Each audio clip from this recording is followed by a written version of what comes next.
Good morning.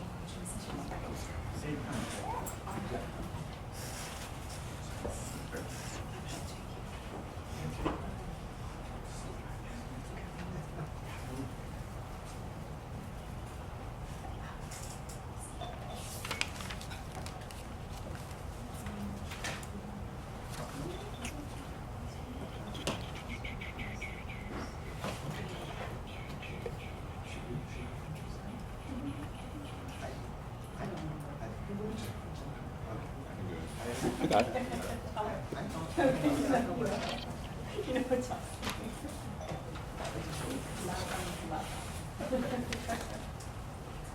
Good morning. This is our second day acupuncture board meeting. Today is June 14th, and we are here at Southern California University of Health Science. So let's call to orders, please. Christine? Dr. Mateki? Yes. Chan? Yes. Chimino? Yes. Harabedian? Yes. Kim? Yes. Lee? Yes. Osario? Yes. All present, we have a quorum. Thank you.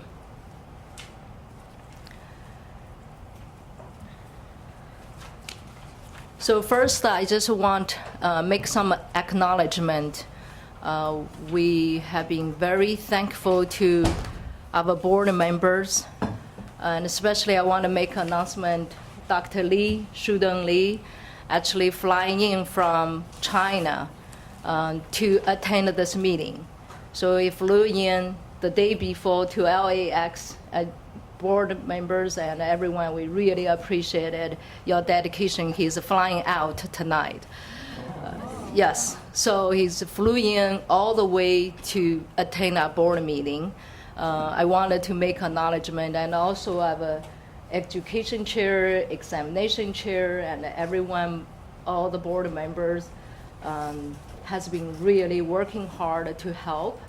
Our legal counsel has been meet with the board staff every month, and also you can see in a short, less than 8 weeks, we produced, the material like this.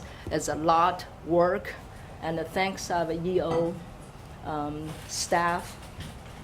So I really want to say is we have very energized board members and the staff wanted to work, and also appreciate the stakeholders here. Many of the doctors in the room, we've been communicating on the phone all the time. The first time I see you guys are here, and thank you for being here to support us.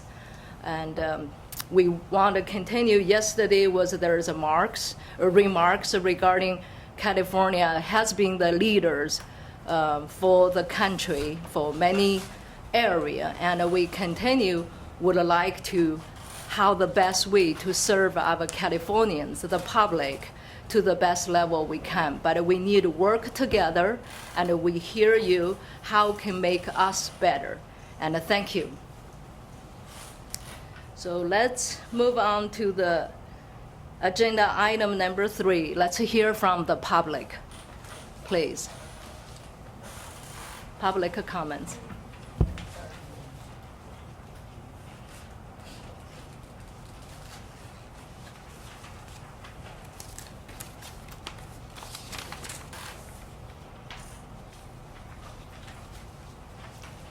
Anyone want to make a comments on any items not on the agenda? No?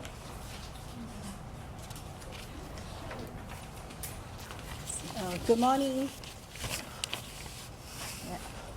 No? Good morning. My name is Yongping Chen. I represent Kaatama. And I like to mention, yesterday I mentioned California has 45% of acupuncturists, and we always, in the number, in quality, we always lead the country. So now I'm very happy to see in California, yesterday I talked to a school president, or some dean, and I have sensed California is going to the doctor degree profession. So Caltema has a vision. I mentioned before in board meeting. I want, because that's the steering committee time, but now it's the Caltema board adopted the vision. The vision stated in 10 years in California, acupuncture will be practiced by licensed acupuncturist who has doctor degree. So this is our vision. So I like to ask the board. It's not this year, next year, but hopefully sooner is better. How to make the school implement all the PD program, DACM, DLM, but all the practitioner, they graduated before with a master's degree. How to help this group of people get all the doctor degree. I know some program is there available, but not very popular yet. Maybe I just ask Mr. Reinstatement. He said the school have a transitional program for all the master degree holder before, but a majority. So I know a lot of acupuncturists want our profession, whole profession, to be doctor degree. So the school graduate with doctor degree with, as entry level for license, but all the other people. So I talked to State Assembly Jackie Irwin, whose office is above my clinic. So that's I like to get board attention, and hope staff can do research. Thank you. Thank you.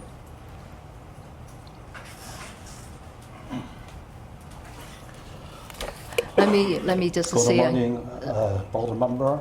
Thank you. You're coming down, long travel. I see some member maybe driving, make you tired, make us easily coming here to hearing and maybe speech something like me. My name is Li Huangzhou. It's I graduated in China, traditional Chinese medicine 36 years ago. And I got a California acupuncture license 18 years ago. I'm sorry. Let's limit it to 2 minutes, please. Thank you. Oh. Okay. Sorry. This. Yeah. Go ahead. Yeah. Go ahead. Okay. Today I come in. I want to say it's in the American. It's California have a license about maybe 20,000 or less, but like a majority and in the American and half percent. In the California, it's 40 years ago was acupuncture legalized. After legalized, and the people got a lot of percentage acupuncture treatment. 2 years ago, it's Los Angeles Times has an article. It say California opioid death rate among the national is lowest, and the experts are unsure why. And I sent a letter to the author. I say California is offering painkiller, it's medicine make dies people. Its ratio very low because California is 40 years ago after acupuncture is legalized. It's a lot of people got acupuncture. Acupuncture's main function is pain management. That's why. What's the reason? And California it's lower reason. A couple years ago, President is already make the medical emergency for opening and emergency. and 30 also seconds. it's government many it's organization recommend it's pain problem first choice is acupuncturist. That means acupuncture is very important for people. Today I want to say, and acupuncture is not only is treatment of pain problem, and also can treatment other issue, for example, internal surgeon disease and Computerized, and many different it's issue. But currently, it's most insurance company just recognize acupuncture can treatment pain problem. That is a problem. Me is have experience also over maybe 36 years. I can treat a different issue, the problem, but insurance company not it's covered, and also public people don't know. It's my time need shortly. Yeah. Okay. It's a time. Okay. Okay. Anyway, I want. I hope so. The board it's maybe need issue is sub license or certification for the different. It's certification for internal or surgeon disease and can make acupuncture as a treatment other problem. And later I want to speech it's at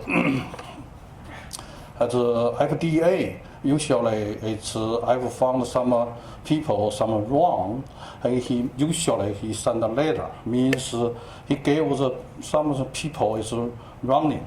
It means Thank you. you doing something. Okay, I Thank you. want but California board currently it's no running. Director it revoke the license. That costs a lot of money. I want later on it's make a running first of all. Point of order. Okay. Dr. Okay. Mateki had. Thank you. Thank you, sir. Okay. Any other comments from the public? No. Okay, let's move to agenda item 15, report from Education Research Committee Chair from yesterday committee meeting. Possible action on any recommendations. Our Chair, John Harabedin, please. Hi, thank you, Dr. Mateki. It was a good meeting with Francisco and I, and we discussed two main buckets of issues. One where we had recommended for the full board to consider some changes to the Code of Regulations regarding curriculum oversight. It was really just some ministerial changes for the most part. The one substantive change that will be affecting educational programs will be the timeline on which they need to submit their approval, their application for board approval of their curriculum. There's a new timeline that we are recommending for the board to consider, and that should come to the full board shortly. Essentially, it goes from being the timing, I believe, used to be after the fiscal year, 60 days after the fiscal year, and now it's 90 days prior to the academic year. So that is probably the main curriculum-focused change that we discussed, and that will come before the full board. The second bucket of issues was regarding clinical supervision and the requirements that we are considering implementing in the near future regarding physical presence, inline presence. Some of those issues were discussed, and the amount of hours for an intern in their practice.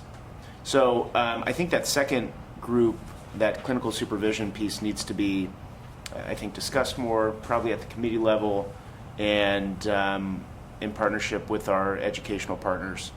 And so I think that staff and the education committee plan to continue discussing that. Francisco? Yeah, that's it. Thank you. Thank you. Okay. public comment on the Education Committee minutes from yesterday? No? Seeing none? Okay. Examination. Let's report here from Licensing and Examination Committee Chair, Kidman Chen. Yeah, thank you, Chair. Now, the Licensing and Examination Committee, and yesterday we talked about two issues. One is the TOEFL, one is the retired status. And in the TOEFL and English and the examination, and that standard is set up as by ACORN, okay? It's not as the standard for the board or for some another organization and or something. We need to explore more. So the public comment is that if you eliminate the Chinese and Korea tax, the examination by January 1st, year 2020, which is only 6 months away, which is a very short time, and not many people in the field and or school knowing they need to pass the TOEFL before they can take the examination. So listen to the public comment and the committee and decide to let the staff to get more information to go back to the committee and see what's the TOEFL, the test, how much time we need to implement, how to explain it to the school, and how to explain it to the public, and how we take this action in the future day. So that's why the committee make the motion and ask the staff to provide more detail, go back to the committee, and then we need a further discussion and go back to the full board. That's for first issue. Second issue for the licensee retire. And so far right now is that the board or regulation did not have this designation, and which means the people want to retire, they just let the license elapse at the time elapse and not renew it and then cancel. And the people search on the website and for the license name, and if they put in the cancel in the website, and then the public, some public probably thinking cancel, the licensee doing something wrong. So the public comment to ask for the licensee retire should be had the designation for licensee retire acupuncturist, retired acupuncturist. So I think I think this is a very good idea, and just like yesterday, I say those licensees spend their lifetime career and make contribution to the profession and serve the community for a long time. When they retire, they should have some kind of recognition, just like an army. When you release from the army, you are honorable discharge. So I think the designation is good for the petitioner when they got retired. So the committee, we agree on let the board, let the staff make some language change in regulation and then go back to the board to discuss more. There's two issues from the license and examination committee. Thank you. You want to anything add on it? I think it's important to note with the initial task with the TOEFL to recognize again the issue that the board has raised to us and that we were discussing is the discrepancies between foreign students studying domestically versus the tutorial plans and students studying abroad.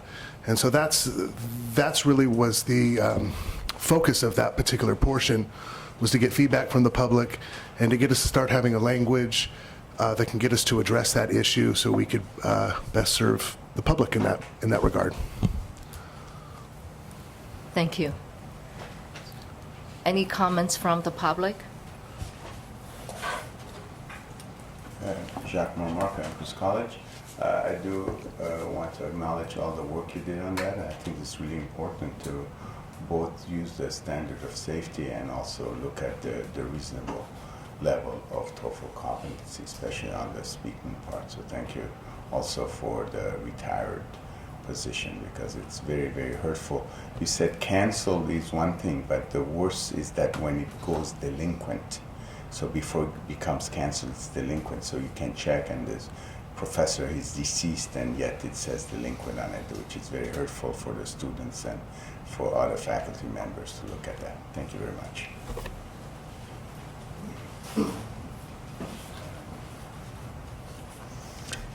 Ron Seidman from Five Branches University.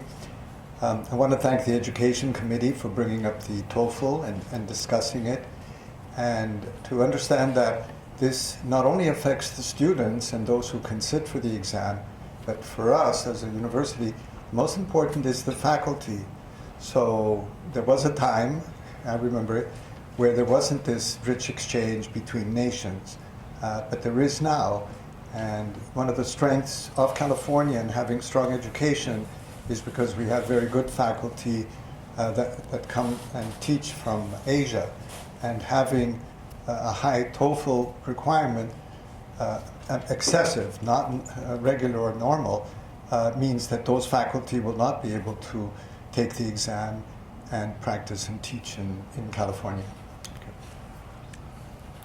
Thank you. Any other comments from the public? Seeing none? Let's move to the agenda item number 17, strategic plan update from EO. Mr. Boudia, please. Thank you, Dr. Matecki. Board members, if you would kindly turn to the last attachment in the booklet, it's the very last page. What you'll see is a little color-coded listing of all the goals that we set a year ago on what we want to do for the next few years. And so this is the 18 to 22 strategic plan items. We're giving you a status update. You'll see the second column from the right is a status update, and the first column from the right is staff recommendation of which committee to refer it to. As we've seen in the last few days, the committees are quite effective in starting to breach these subjects, and we get a lot of participation from our stakeholders as well. And that way we can bring to the full board a more complete product. So I'll just go ahead and go through these. There's no questions so far. For the first goal, develop and implement a computerized licensing examination to increase access and facilitate entry into the profession. This has been implemented as of November of 2018. No recommendation to refer to anywhere. We are continuing to monitor this new process, and we will be providing updates periodically. Item 1.2 in licensing, seek legislative or regulatory authority to require a passing test of English as a foreign language, TOEFL, for a score for applicants who have completed their education in a language other than English to enhance communication with the healthcare industry. As we saw yesterday, it was taken up in committee, and so we are actively working on this. Item 1.3, research the feasibility of establishing a clinical inspection program to promote compliance with the laws and regulations governing the practice of acupuncture in California. This too is pending. Recommendation is Enforcement Committee. Item 1.4, improve pocket license material quality to reduce fraudulent activity. This also is pending. Recommendation, Licensing and Examination Committee. Point of order here, if board members are all right, I can go through all of these first, and if you have any issues with the recommendation, go ahead and note it, and we can come back and discuss it at the end. Is that favorable? Yeah. Okay, thank you. For our enforcement goals, we have 5. Item 1, develop and implement the continuing education provider audit process to increase compliance. Recommendation is to submit to the Education and Research Committee. Item 2.2, recruit additional subject matter experts to meet the needs of the examination, enforcement, and education units to increase enforcement resources. This is pending, and we feel that this is staff-driven, although we can definitely bring it to the executive committee to review, or the enforcement committee, since these are our experts. Go ahead and think about that. Item 2.3, research the feasibility of requiring licensees to maintain medical records in English to facilitate enforcement efforts and increase accessibility. And I think there would be in at least English is favorable. And that is pending. Recommendation to the Enforcement Committee. Item 2.4, update the board's disciplinary guidelines to preserve consistency, fairness, and ensure effective consumer protection when taking disciplinary actions against licensees. This is going to be going to the full board, as we have been taking this up, and we hope to have some language for you to be noticing this for hearing soon. Item 2.5, amend regulations to implement the uniform standards regarding substance abusing healing arts licensees developed pursuant to Senate Bill number 1441, the 2007 to 2008 session, to safeguard the health and safety of the licensees and the consumers. Again, this was addressed at the previous board meeting, and we're waiting for it to go to hearing, notice to hearing. Third section is on education. Item 1, research and develop transfer credit evaluation policies and procedures to ensure compliance with education requirements. Recommendation to Education and Research Committee. Item 2, conduct a cost analysis on training program curriculum application reviews to properly allocate costs and ensure training program compliance. This is pending and best taken up by the full board. Item 3, review current curriculum standards to ensure it prepares licensees for entry-level practice and consumer safety. Recommendation is to the Education and Research Committee. Item 4, define what constitutes live continuing education courses to ensure that hands-on training for continuing education in treatment methods is received in the proper setting with the appropriate supervision to practice on the public. Recommendation is to the Education and Research Committee. Section 4 of our goals is on legislation and regulation. Item 1, recommend legislation relating to the number of times an applicant can take the examination for licensure to reduce fraud and enhance qualification of licensees. Recommendation is Licensing and Examination Committee. Item 2, investigate the feasibility of obtaining site inspection authority of licensees to increase enforcement resources and access. Also recommended to the Licensing and Examination Committee. Item 3, seek legislative citation authority over curriculum violations of training programs to enforce existing curriculum requirements established in regulation. This is to the Education and Research Committee. Item 4, review and update regulations to align with existing statutory requirements. Assigned as identified, and we have been bringing this to you, and we'll continue to bring these items to the committee, to the various committees. Item 5, research and seek amendments to Business and Professions Code Section 4935, Subdivision A2, to increase the penalty for violations to be equivalent with the penalty provided by Business and Professions Code Section 585, and to further deter violations and enhance consumer protections. Best served at the Enforcement Committee. Item 6, implement a continuing education course and monitoring fee structure pursuant to Business and Professions Code 4945, Subdivision B, to allocate the cost of the process to the continuing education provider, applicant, as opposed to the licensees. And this is recommended that be sent to the Education and Research Committee. Our 5th section is on outreach. First item, develop and implement a communication plan to inform the public about the practice and regulation of the acupuncture profession. As you saw at the March meeting, we've developed some materials, but we are continuing to look at more materials to develop. And right now it's being handled at staff level, and we'll bring to the full board for review. But again, we could also perhaps send it to the executive and legislative committee to do a cursory review. Item 5.2, develop and release a digital newsletter to inform, educate, and update the public on the practice of acupuncture in California. This will also go to staff, but also maybe refer to the executive and legislative if we want a committee oversight. Outreach item 5.3, determine and communicate licensing reciprocity to and from California to convey California standards to the public and ensure consumer protection. This was completed and presented at the October 2018 meeting, and it was resolved that the board carried it as far as it could, and now we're requesting that the stakeholders take the torch and start communicating with other licensees in other states and regulatory boards.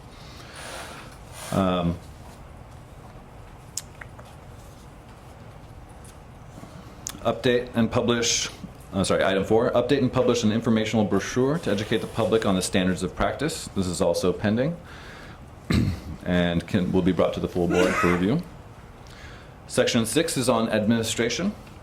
First item is conduct a yearly workload study to ensure adequate staffing levels. We are currently doing this and filling in the vacancies and addressing additional vacancies additional positions we may need. As we've discussed, there's 2 positions that we received in the BCP that will have the authority to hire come July 1st. And they will help us in the transition to the new IT system. So we're going to continue every year monitoring that at a staff level.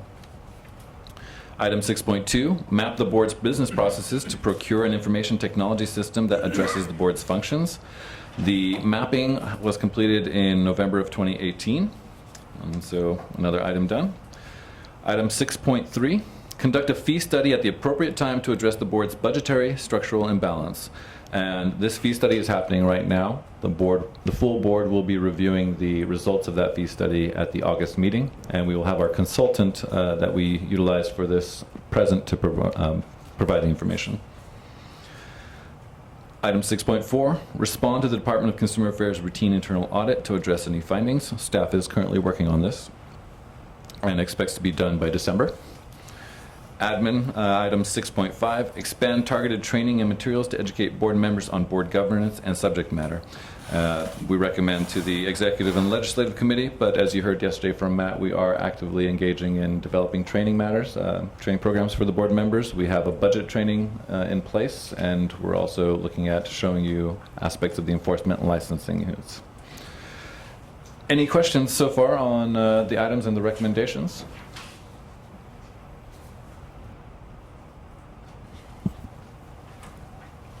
Thank you, Ben. You know, it looks really clear, but the part I wanted to see is the one complete or not complete. So is there any like a timeline, maybe next, time to break down as anticipated? So give the board member ideas, like what we can help with. Mm-hmm. So it's a little bit more detailed timeline. It's like otherwise, I know this is for 4 years, 5 years plan, but where we will be. So there is an incremental, timeline for us to see where by this date we achieved this portion, how many others, still waiting. Then board member can help out at the committee level. So it's more on the detailed breakdown. Certainly. The plan is, and I apologize I didn't note it here, but if the board is in agreement of the assignments for these committees, and because we have the 2-member committees, we can start meeting in between the board meetings. The goal would be to meet with each of the committees and actually work out on what their tasks are, and then staff can go and review in terms of staff's workload and provide more accurate timing. So hopefully by November we'll have a little plan for you guys. Excellent. Thank you. Any questions, or are the board members okay in terms of consensus that the assignments are okay? Thank you. We don't need a motion. Any public comment on our strategic plan items? All right, thanks. Thank you. So let's move to agenda item 18, updates from acupuncture professional associations.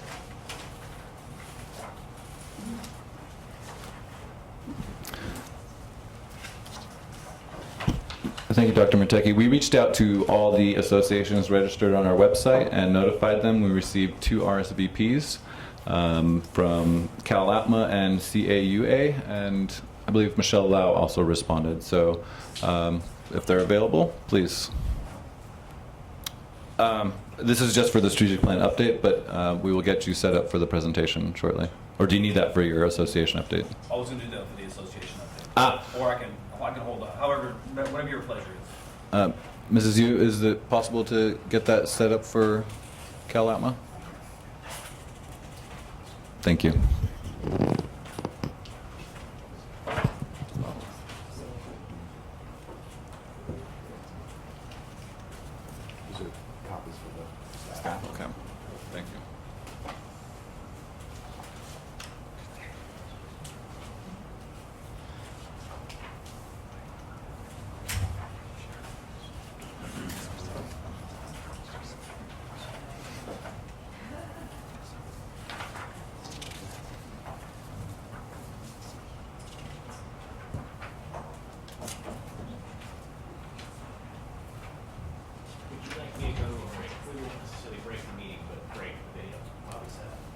Oh, yeah, we can do that. Just to let the webcast know, we're taking a break while setup is happening, and we'll be back.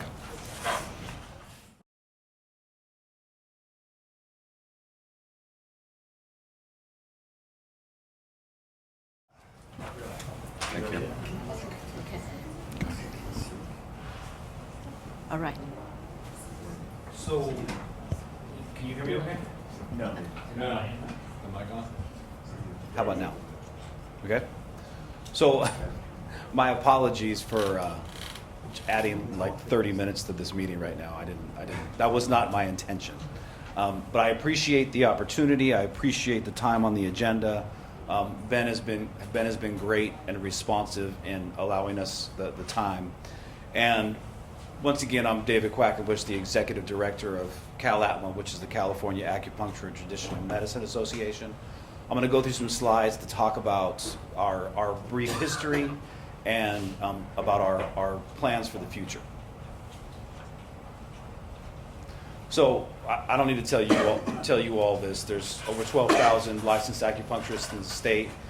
What we have heard consistently from the board and from legislators is there has been historically a variety of voices that have come to this board, and you all know this better than I do, and legislators with advocacy efforts, specific asks, inconsistency in message and inconsistency in priorities. And what we are trying to do is to bring some unification and consistency to the profession, and with the very obvious threats and opportunities that we have in front of us.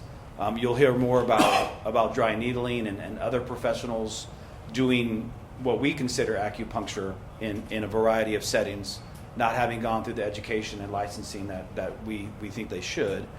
There's the issue of insurance coverage and insurance reimbursement rates that is a very immediate and sensitive issue to current professionals and future professionals, and it's part of the evolving healthcare system. I think we see the interest and energy that's going into the integrated healthcare system, with primary care being much more comprehensive and including a variety of specialists, including acupuncture. We were formed because of this tipping point. There was this fragmented representation, and there was this need to unify acupuncturists. And you'll see as I continue, the idea of unification is around the profession, and it's not in conflict or with the idea that the existing and historical acupuncture associations would dissolve or would go away. It's unifying around a single message to really advocate for the profession as a whole. Just a simple reminder around the idea of an association, because there's federation models, there's association models, there's a variety of groups and definitions that come with the group. Our group is simply a membership-based organization that represents acupuncture for advocacy and protection of the profession. Every major healthcare profession has one statewide association. Dr. Mateki, we were just talking about the all-powerful American Medical Association and California Medical Association, which is really the premier example of a very strong association that has done wonders for their profession. Now, everyone might not always agree with what they've advocated for or their approach, but no one can disagree with the strength and success of that association, which is something we hope to emulate. And this is why CalAtma was formed, to create this one statewide, unified, inclusive association for the profession. It's very interesting and impressive, the process that was undertaken to get to the point we're at. There was a very thoughtful process that was really led by Assemblyman Evan Lowe at his behest, to pull the various groups together and to create a steering committee that met on a regular basis, really for about 18 months, that concluded around December of 2018 to formally form CalAtma. This is the group that was part of the steering committee. Several folks in this room and on the board are represented. And it also included others. So it was a very open, transparent process, inclusive process to really come up with what we came up with today. The mission, and I'll just read it so it's very clear to everyone. It's to protect, promote, integrate, and advance the practice of acupuncture and traditional medicine, preserve the rights of the patients it serves, and seek continuous improvement in the quality of patient treatment and care. If you want to know what we're about, that's what we're about. Pretty straightforward. Protect the profession, protect the patients, and provide the highest level of quality of care. Another element that went into creating CalAtma, which is also a reason why we want to work very closely with the board, is we are also very focused on elevating the professionalism of practitioners.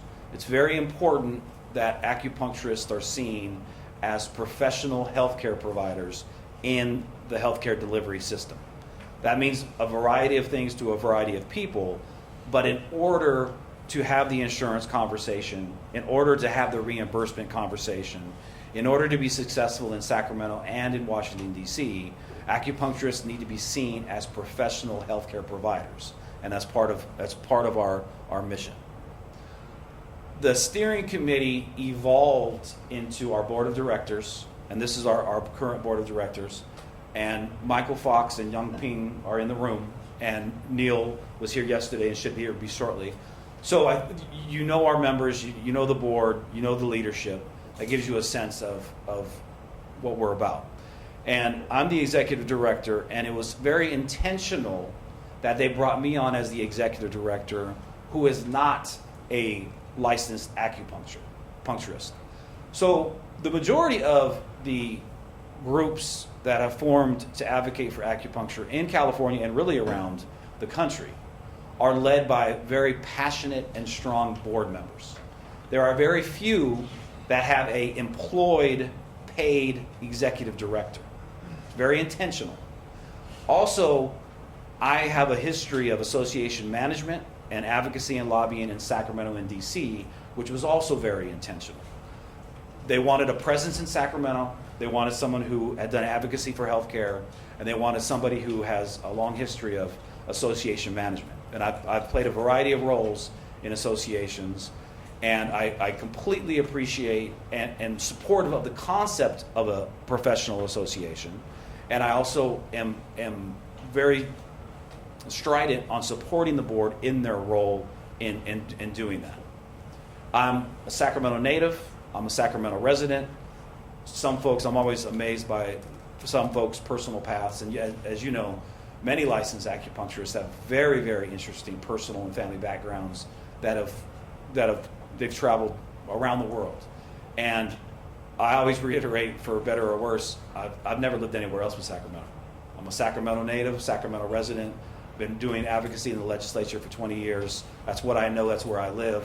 And that was also very intentional by the CalAtma board, was to have a presence in Sacramento to work with the board and to work with the legislature. And that's my email, by the way. So our priorities: scope of practice, insurance coverage and reimbursement rates, integration in the healthcare delivery system, enhancing professionalism, and small business regulation. You know, one thing I brought up yesterday with the legislative conversation was AB 5, Assembly Bill 5, which will go to redefining how independent contractors are handled from a human resource employment standpoint. That's a really good example of small business regulation and legislation that we want to be involved in, because, and it's very apropos being at a university, we want to make sure current professionals and future professionals have every opportunity to work in any setting that they want to work in. And part of that is being independent contractors and working at multiple practices. So how the state defines independent contractor will definitely have an impact on the profession. We have a lot of legislative support. Many of you are in these pictures. This was the steering committee process, which was very interesting because we got a lot of support and attention just by having a steering committee. Just think about what we can do is actually having a professional association that is doing good work for the profession. In addition to the advocacy, we're very serious about providing continuing education opportunities. Young Ping is overseeing our continuing education opportunities, licensing, accreditation, student education.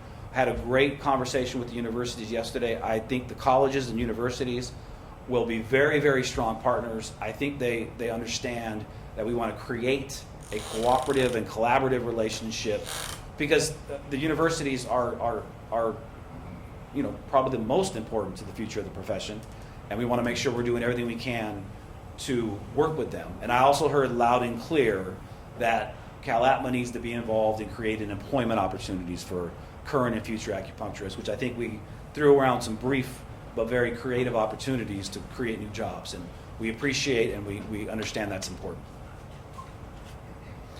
So I've been employed by CalAtma for 2.5 months. And in those 2.5 months, myself and the board has been incredibly active. And I do want to also mention that I have been amazed at the amount of work that our board does. I'm used to these statewide associations that have boards that come in and make policy decisions, but they have very large staff that do the bulk of the work. I have been just really, really surprised by the level of work that our board has done. But we've supported 778, 779, and 888. We've opposed 1592, which was the athletic trainer bill. We've started conversations with insurance companies. We've exchanged letters with the insurance companies. We've engaged with Ben and Jay, who have been phenomenal. I think it's important that I just make sure, just to reiterate what I've heard yesterday and I hear all the time, Ben has done a phenomenal job and will continue to do a phenomenal job. And we will do whatever we can to help him continue to be successful in that role. But Ben and Jay's been great. We meet with them on a regular basis, and we will continue to do so. We participated in the ASA meeting. My experience, any strong state association needs to be an active member of their national association. The American Society of Acupuncturists do a phenomenal job in Congress and at the national level. We absolutely intend to be a member and be very, very active. We'll talk a little bit about this too, but VIA ASA is another platform and avenue in which CalAtma in California can lead the profession of acupuncture. So it's also very important to be part of ASA so California can be out front in helping to set those standards.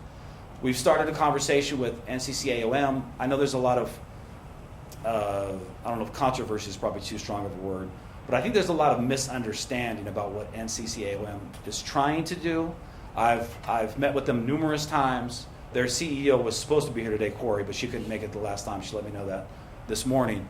But I think there's a misunderstanding of what they're trying to accomplish, and what our board has already started to have a conversation with, that we want to engage with this board, is California is already recognized as having the highest level standard, having the highest level of examination and certification. So in my maybe simple mind is California should have the conversation with NCCOM about creating the national standard. This isn't about California adopting NCCOM's national standard. This is about California collaborating with them to create a new standard based on California's high level of expectation and expertise.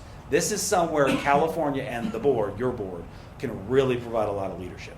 And when I was at the ASA meeting, I met with them many times, met with NCCOM many times. They are looking to California to provide this leadership. People are waiting on California to provide this leadership. And I think with CalAtma and with the board, there's an opportunity to do that. First annual meeting, we just decided on Sunday, we will have our first annual meeting Sunday, September 29th. You are all invited. We want to make sure we include all of our members, which ultimately the annual meeting's for. But we understand that current and future professionals are very important. We understand the board's very important.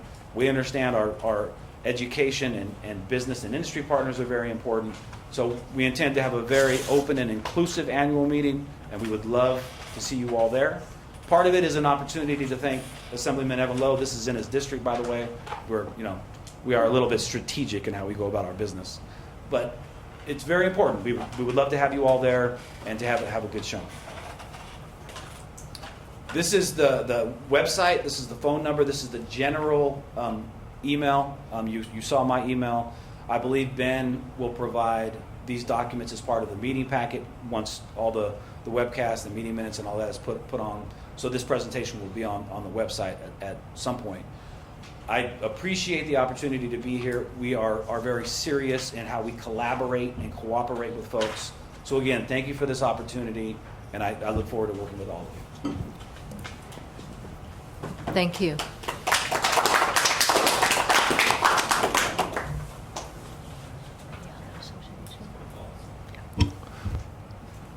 Thank you, Mr. Quackenbush and Cal Atma. Very informative. And we look to continue working with you and the association as well. Any other associations here to make an update for the board? All right.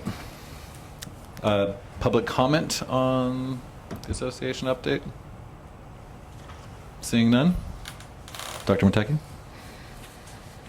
Thank you. So let's move to agenda item number 19, presentation on dry needling trigger point therapy, California Acupuncture and Traditional Medicine Association. Mr. Neil Miller. It probably would be better back there for the camera's sake.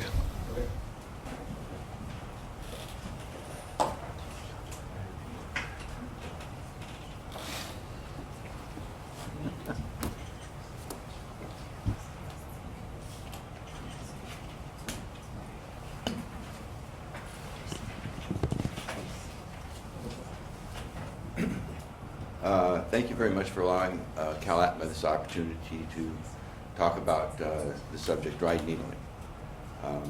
Dry needling, or trigger point therapy, was brought to the attention of the board many years ago, and in order to be compliant and not out of scope of practice, we asked the acupuncture board, dry needling is acupuncture, and the acupuncture board said, yes it is.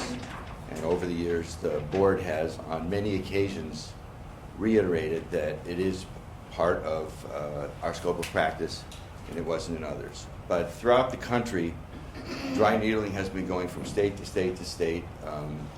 It's being utilized by physical therapists, lately athletic trainers, and we wanted to give the acupuncture board a little bit of dispel some of the facts and some of the myths about this. So we've prepared just a brief discussion. We understand that you're really to protect the public, but it's also to inform the public. 12 years ago, the term dry needling was unheard of. And today, on a weekly basis, there are patients who are coming into our clinics and asking us, are you allowed to do dry needling? Is acupuncture dry needling? And we would like to have at some point some statement, an official statement from the board. So I'll go into my presentation now. The myth is that dry needling is not acupuncture. In fact, dry needling techniques are a subset of techniques used in acupuncture orthopedics and myofascial acupuncture systems. Dry needling uses acupuncture needles. The originators of dry needling identify it as acupuncture. Originally, dry needling was done by medical doctors who were using hypodermic needles, and that's where the term dry needling came from, is that there was no fluid being injected into the body. That said, not all techniques being promoted as dry needling would be considered safe and delivered by competent, trained acupuncture practitioners. Therefore, the public should be aware, and that's why we brought this to your attention today. Dry needling has a defined standard typical of a professional level practice. In fact, there are no objectively determined standards of education, curriculum, standardized national examination, or requisite knowledge, skills, and abilities in place for dry needling. There are no standards for clinical mentorship. In short, there are no current definition of the practice referred to as dry needling, and no standard systems of demonstrating either minimal competency or safety. In some states, there are as little as 15 hours being utilized for continuing education of other healthcare providers, and they believe that they could provide acupuncture. I think the highest dry needling program is 45 hours. That's not even enough to get through our clean needle technique. The myth, dry needling uses trigger points that are uniquely sensitive to touch. Acupuncture does not. It has been established that 95% of the trigger points correspond to acupuncture points, or what we call ashi points. Ashi needling in acupuncture trigger point needling, and this is described in Chinese medical text dating back 200 BC. For more than 2,000 years, Chinese medicine has treated these painful areas with acupuncture, tuina, massage, heat, cupping, gua sha, and other methods, more commonly thought of as manual therapy. These are different forms of manual therapy, and these forms would fall into that category. I bring up manual therapy because it's been utilized by a number of these other healthcare providers, saying that dry needling is manual therapy. It's not acupuncture. So they basically take an acupuncture needle and renamed it dry needling. Trigger points are not a new discovery. So as I mentioned, myofascial trigger point reduction with using trigger points, gua sha, tuina, cupping. These are the things of dry needling. These are the things of manual therapy that are not dry needling. Dry needling is acupuncture. Next year there are going to be some new CPT codes, and that's another thing we really wanted you to be aware of, that there are new CPT codes for dry needling or TPT, trigger point therapy. So more and more of the public around the country are becoming more and more aware of it, insurance companies are becoming aware of it, and we think it's incumbent upon the acupuncture board to make a specific statement regarding this issue, and to let practitioners know that you're not violating your scope, you're not violating advertising scope, because that seems to be a buzzword now, and a lot of acupuncturists are using the term dry needling in their acupuncture advertisement. That was actually a motivation for me in the past to ask the acupuncture board, if we use the term dry needling in our advertising, are we in violation of unprofessional conduct for advertising? And the answer was no. But most acupuncturists don't know that. They're still talking about that on social media, and we just think that this is the time where we can make a statement and then go forward. We expect that there'll be legislation in the next coming years regarding dry needling of other healthcare providers. And we think it's important that the acupuncture board be aware of the myths and the truth about this, and to be able to weigh in on various legislation and educational requirements in order to better protect the public and help to inform these other boards on what we consider in California a form of acupuncture. In order to educate and protect the public, the California Acupuncture Board should develop and issue this clarifying statement. Are there any questions regarding dry needling?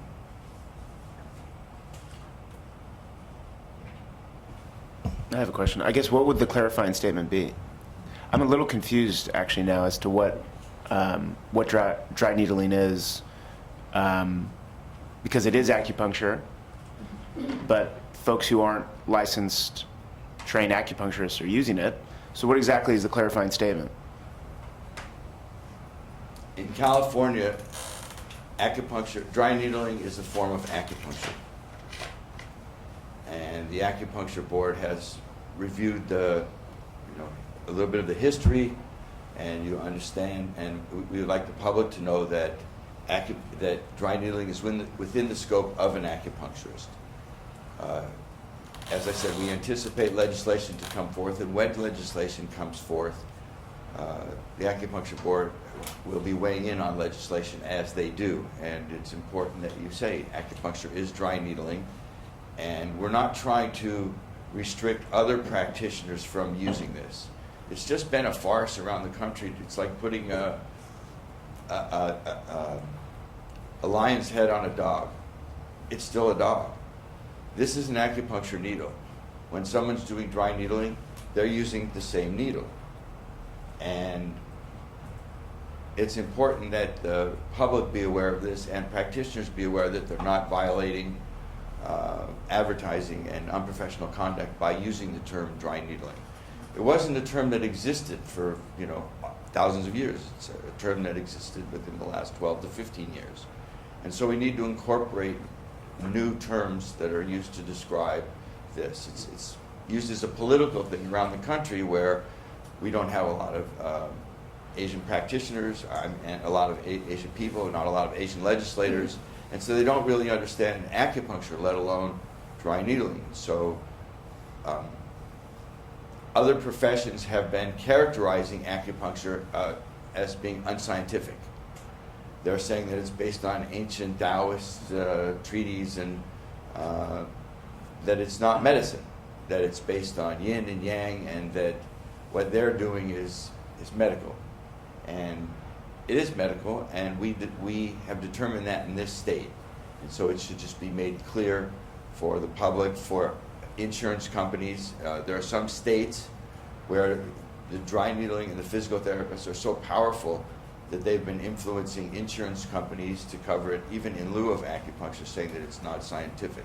There are lawsuits around the country that are going on, and we'd like to be on the forefront of stopping that. And when other healthcare providers want to practice acupuncture, or what they're calling dry needling, that there should be some standard. To allow 15 hours or 45 hours is unheard of. I'll wrap it up. Medical doctors are required to have at least 300 or 350 hours based on the American Academy of Medical Acupuncture standards. You can't allow other healthcare providers to have less training than a medical doctor, adding something to their scope of practice. Thank you. I think I have a similar questions with our chair, because here in the acupuncture definition, we already have a definition. So what you said, you request how the board will help is like, are we going to add the dry needling in the definition, or what, am I correct? Because of the way what would you like, is how, because of the questions, it is, acupuncture is, dry needling is acupuncture, in our definition. Any needles penetrate the skin is acupuncture. So there's no question about it. So you ask the question is the definitions will be changed? I don't think the definition changes, but I think that would be advantageous for everybody if the word was added into regulation. So within the definition of acupuncture, if you're adding that word, also currently known as dry needling. It's a particular technique, and it would be clear that it is considered acupuncture, and that it's a new term that's very popular to describe acupuncture. We add new terms to language all the time in the dictionary, and as things come along. A word comes about, and then it becomes a word that's a reality. And the term dry needling is a new term that's become a reality, and a lot of people are becoming associated. I never thought I'd see a day 12 years ago that I would get at least several patients a week asking about dry needling. People are calling on the phone and asking about it because they hear about it. Professional athletes in other states are utilizing the athletic trainers and physical therapists, and it's a term. Even some of the professional athletes that I work on have asked me about dry needling, and I said, that's what we're doing. This is called trigger point therapy. It's different than other forms of acupuncture. Just as a clarification, for scope changes, it would be statutory changes, so that would have to be affected through the legislature. We can't create a regulation for scope. Well, it is in the scope, correct? So we're not changing scope. You're adding you're adding language within regulation that describes the same thing that is described in statute. The board's scope of practice only describes and discusses acupuncture and the use of needles for purposes of acupuncture. Obviously, physical therapists are claiming that there are groups of physical therapists in the profession that argue that dry needling is not within acupuncture, or that it's not the same thing as acupuncture. And right now, the board's scope of practice is silent on that point. It doesn't discuss what dry needling is or if it's within acupuncture, so we understand the association position that it is the same thing. Right now, the Physical Therapy Board has taken the position that they are not authorized to practice dry needling because they don't have scope of practice to insert needles into human skin or any other skin. And so that's why they're not, the Physical Therapy Board doesn't condone dry needling among their licensee population, but there hasn't been, I'm not sure there's been that agreement that dry needling is the same thing as acupuncture. But if you want to see that change, Great, so- that would happen at the legislative or the Great, statutory. so if our profession, when our profession discusses this with the legislature, you're informed a little bit here today, and going forward, if, after that legislation, and we've discussed that with members, that we would have the support of the board in agreement that adding that word would be consistent with the current definition, and it wouldn't, and it's a better tool to inform the public. And other healthcare providers, there are medical doctors and other people who are aware of the term. I actually got a referral from a medical doctor that said, for an orthopedic condition, and said to do trigger point dry needling. And I actually had a conversation with the physician talking about it. But this will go to better enhance understanding of what it is that we're doing. So we would like to, down the road, have your support on such a statutory change that we would be going forward with. Thank you again for allowing us this. Thank you.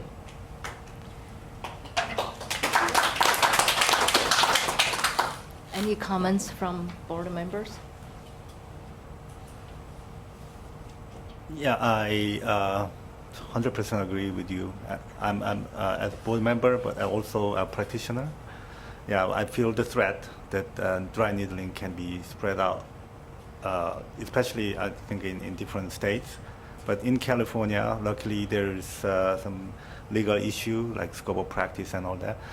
I think if the association can bring up some of the detailed opinions and all that, then board can do what board can do whatever we can do. But I think it's the same issue. Like if some of the practitioner, acupuncture licensed practitioner in California want to do some needling on animals, I think that the veterinarian board would do the same thing, or veterinarian, clinics and practitioner state. So if we want to do that, then we have to have a sufficient the training and to do that, and then apply for to change the law, scope of practice, right? So but in the meantime, actual everyday the daily practice as for the practitioners, we are encountering with this dry needling, and also working with this referral system and insurance claims and insurance payment system.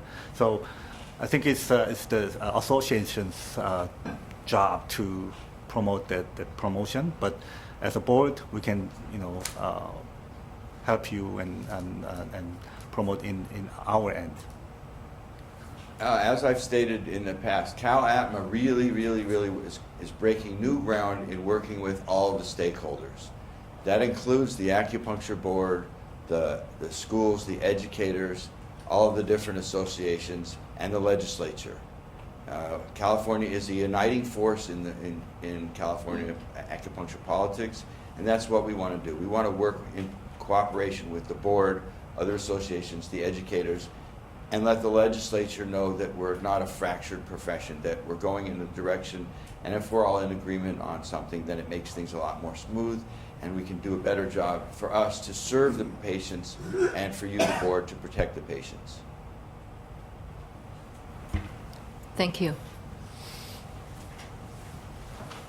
I'd like to make a comment as well. I'm an active acupuncturist, and I can reiterate what Neil's saying about the public calling asking about dry needling and whether or not we're able to perform that style or that particular technique. I've seen it from veteran patients. I've also seen it people who've received it from the physical therapy realms, beyond pain management even. Local needling for urinary problems. I know that they're doing that as well in certain acupuncture points. I think an area that we can potentially be supportive and at least explain to the public that it is in our scope and we in fact are performing that particular style of needling. And an area that we may want to look to is in the consumer guide that you guys are thinking of developing for the public. I know when I first started my practice, the original consumer guide that the board had was an excellent opportunity to inform our patients.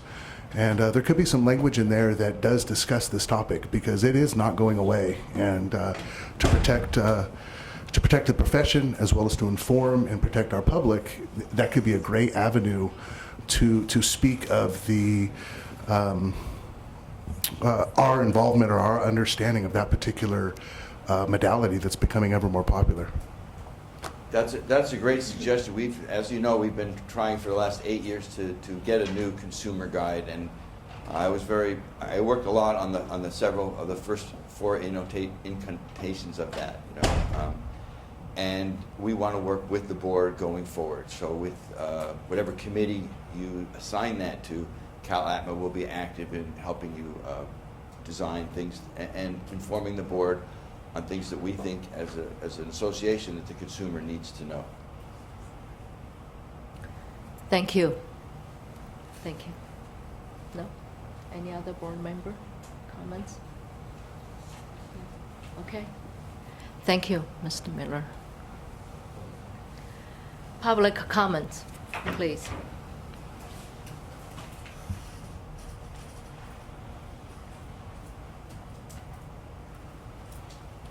Yes, Jacques Marco, Empress College. Again, thank you for this wonderful presentation.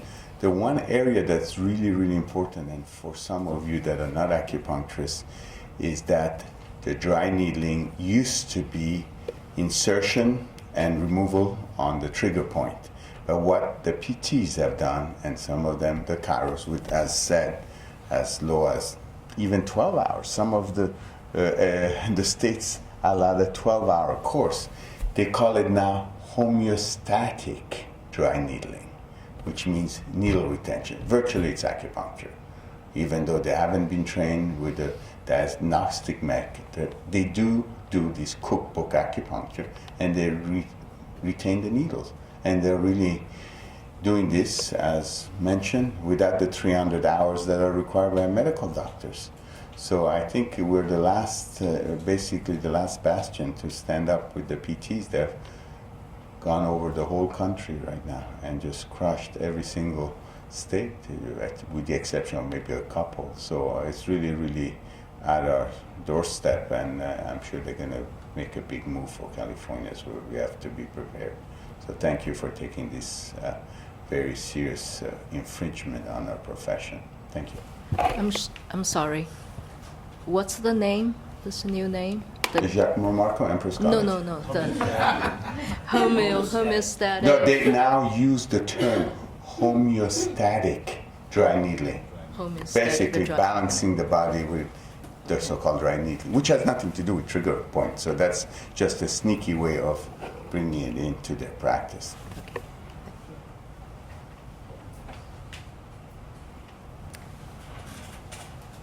I just want to say, I just want to clarify, it's acupuncture, this word, at point Chinese, traditional Chinese medicine is acupuncture, not only is 40 years ago, it's actually from 300 years ago. It's from Europe, it's Northland Dr. William. He make the book. He talking about Chinese medicine, about the acupuncture. This is a book, it's a picture, it's a she. This is white people, but how channel, 14th channel. Okay, anyway, it's physical therapy, it's stolen at acupuncture to become the dry needle. This from who is Ma Yuntao. He make the book, he talking about, it's say, acupuncture is not a dry needle, but actually it's acupuncture, this word, special point, special say about acupuncture since 300 years ago. Nobody can stole it. Thank you. Thank you.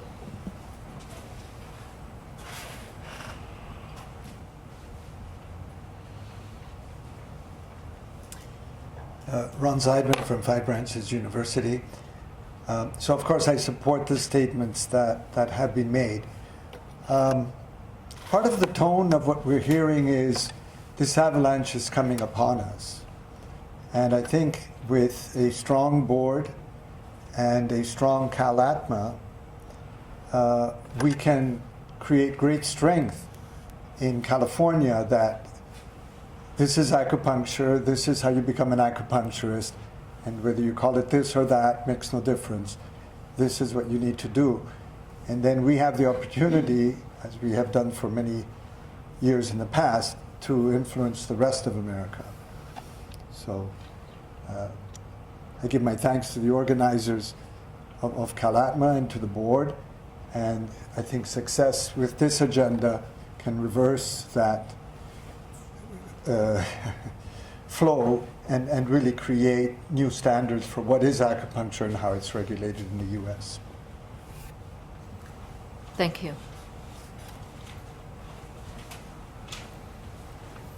I'm Yongping Chen. I'm the Vice President of CalAtma. Thank you for the board to give us the association sufficient time to present two presentation. So I want to give answer Ms. John Bedia's question. So he asked, what is dry needling? Why dry needling is acupuncture? I don't know how much you know. It's just very simple. Dry needling just a name comparative to the wet injection, because dry needling work on the pain point. So the pain point before this was invented by the Dr. Travell. He used to be President Kennedy's White House private doctor. So Kennedy says without, actually his brother Robert says, without Dr. Travell's help, his brother cannot sit on the president's seat for a long time. He has low back pain from the war. So Dr. Travell used to use injection for the pain point. But later on, she had advice from Chinese acupuncture from, so give her advice, why not use acupuncture needle, because the injection very hurtful. So syringe is big. So she started using acupuncture, and she found the same result. And then she has a book. It says it's acupuncture, so it's early stage. And then her assistant doctor from military, they had a research program, and his wife is a physical therapist. So eventually, so this technique get spreaded, and dry needling work on pinpoint, like all doctors said. Actually, 3,000 years ago, Chinese medicine acupuncture used the trigger point already, so it's not new. So, but they name it, and in China also has a name dry needling, because China also have the MDs. They use injection to the pain point. They call it, but acupuncture is dry needling in China in the Cultural Revolution, because Cultural Revolution, all the MD doctors, they use acupuncture as well. So they use injection and acupuncture to differentiate it. They call it injection is a wet, like is a wet, but without the injection, it is acupuncture. So the new code of AMA last year they made a new code. Actually, they describe as injection, trigger point needling. So they call it trigger point needling. So it is AMA and belong to surgical area.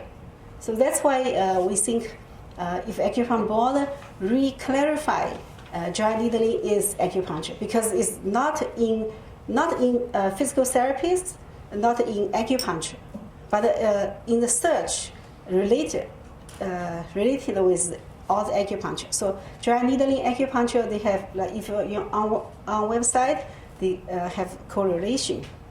So I think that's the necessity we clarify dry needling is acupuncture is in our acupuncturist practice scope of practice. Otherwise, is MD make it? They may say, oh, you have to ask our permission. It's because it belongs to surgical field. Thank you. Thank you.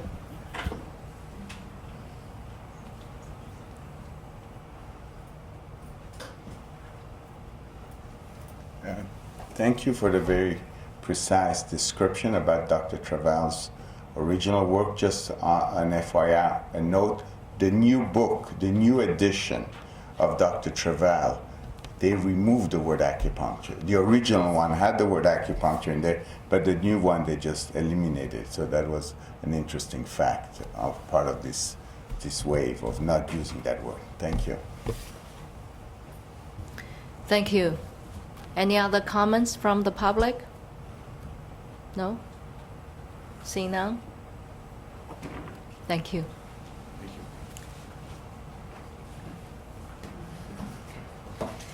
So now let's move to the agenda item 21. So, 20, sorry. Presentation on manual therapy, Keltma. Thank you again. Thank you. For those who are new members, and I've mentioned it for those in the public, in 2004. Okay. In 2004, patients were not being reimbursed when acupuncturists were using the code manual therapy. Manual therapy is a medical term that describes what at that time was called Oriental massage. It was since changed to the word Asian massage. But at that time, the acupuncture board discussed this at length, and then began sending letters to insurance companies, letting them know that after discussion, what you're calling, or what we call Oriental massage, or now Asian massage, is a form of manual therapy, and it is consistent within our scope of practice. I actually received a letter from an insurance company that was sent to my patient, telling my patient that I was beyond my scope of practice. And that's where the acupuncture board stepped in. So since 2004, the acupuncture board has been sending many of the boards have been sending letters to insurance companies, letting them know that manual therapy is part of our scope. Previously, acupuncture associations have introduced legislation to change the wording to manual therapy. It successfully made it through both houses and was vetoed by Governor Schwarzenegger upon receiving over 500 letters from the physical therapists opposing us using that term. So I'll give you a little bit of some background and then what we would like. Massage is the use of rhythmically applied pressures to the skin, soft tissues of the body. Massage is used to reduce tension, anxiety, stress, and promote overall circulation, relaxation, and flexibility. The level of education for someone doing massage, they now have a massage board, and so there are now standards of what massage is. Manual therapy is something that is performed by a much higher level of education, whether it's a medical doctor, an osteopath, chiropractor, physical therapists, athletic trainers, and acupuncturists. This is the term that we use. Manual therapy is the application of hands-on techniques to the body tissues with the intent to therapeutically access and treat. Through proper assessment of the involved body structures, a therapist can utilize manual therapy techniques to enhance the healing process and correct positional faults of the irritated tissue. Some manual therapy techniques utilized by therapists include soft tissue mobilization, myofascial release, strain, counter-strain, muscle energy techniques, joint mobilization, and manipulations with movement. This is what we call tuina. That's an overall description of that. Also, things that would fall into the category that would help educate the public is something we call gua sha, which has been now renamed by the physical therapist and the chiropractor, so it now has a new name. So it's been called gua sha for thousands of years, and now they have a new term for that as well. Anybody know what the name of that is? Grandstand technique. And cupping, you know what cupping is. My grandmother used to do cupping with jelly jars on me. But cupping is now called myofascial decompression. There is not yet a CPT code for that, but that's what it's called. A CPT code is the current procedural terminology. There is a CPT code for manual therapy. There is no CPT code for Asian massage. When you speak to a other healthcare provider, whether it's a medical doctor or anyone else, if you said, I'm doing Asian massage, they're like, I don't know what that is. And as I pointed out to the board, when you Google Asian massage, it's quite problematic.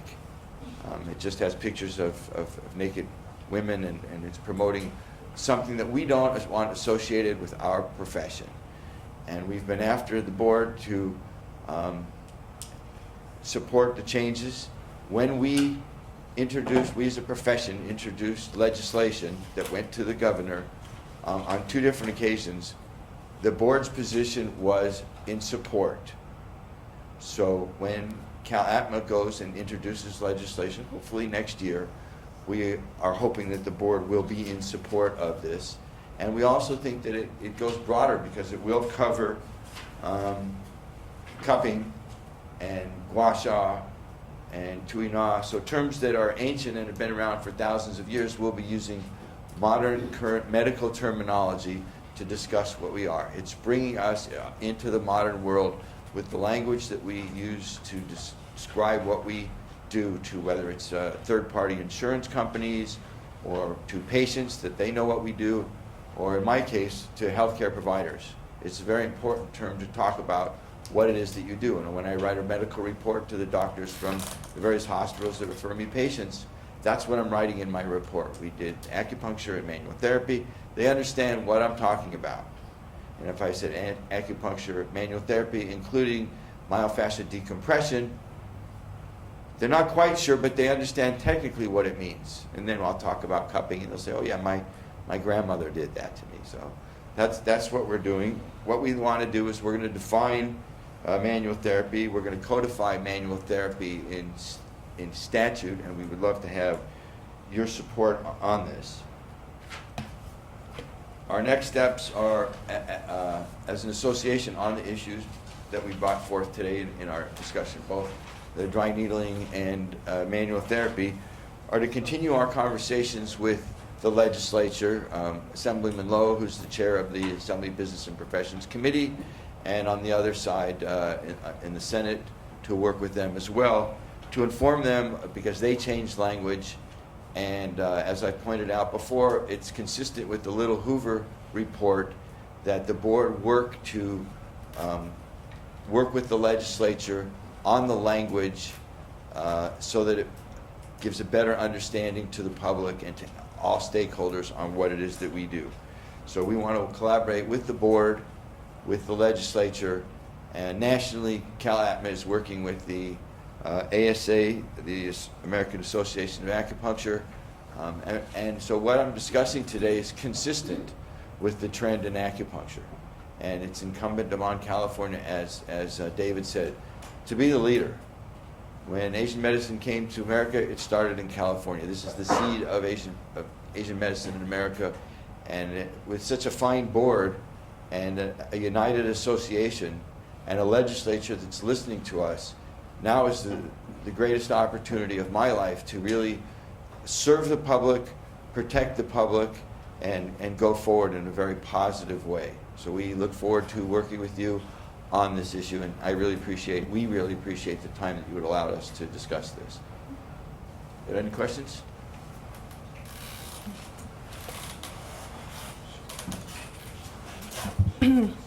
Well, I made the comment, I think there was the question raised earlier how this terminology can be addressed in the board's laws and regulations.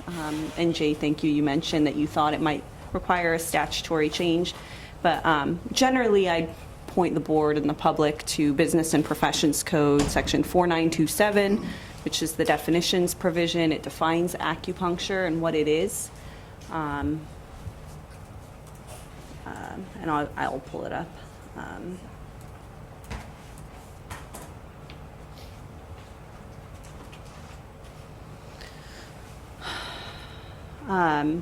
The definition of acupuncture being the stimulation of certain points or points on or near the surface of the body by the insertion of needles to prevent or modify the perception of pain or to normalize physiological functions, including pain control for the treatment of certain diseases or dysfunctions of the body. It includes techniques of electroacupuncture, cupping, moxibustion. So I think for board's purposes, if it were wanting to understand whether dry needling would fall under that as another type of technique or just another term for acupuncture, that's one of the provisions you'd be looking at, statutory provisions. Another one is 4937 of the Business and Professions Code. Use of techniques and modalities afforded by licensure, specifically describing what acupuncture techniques are authorized.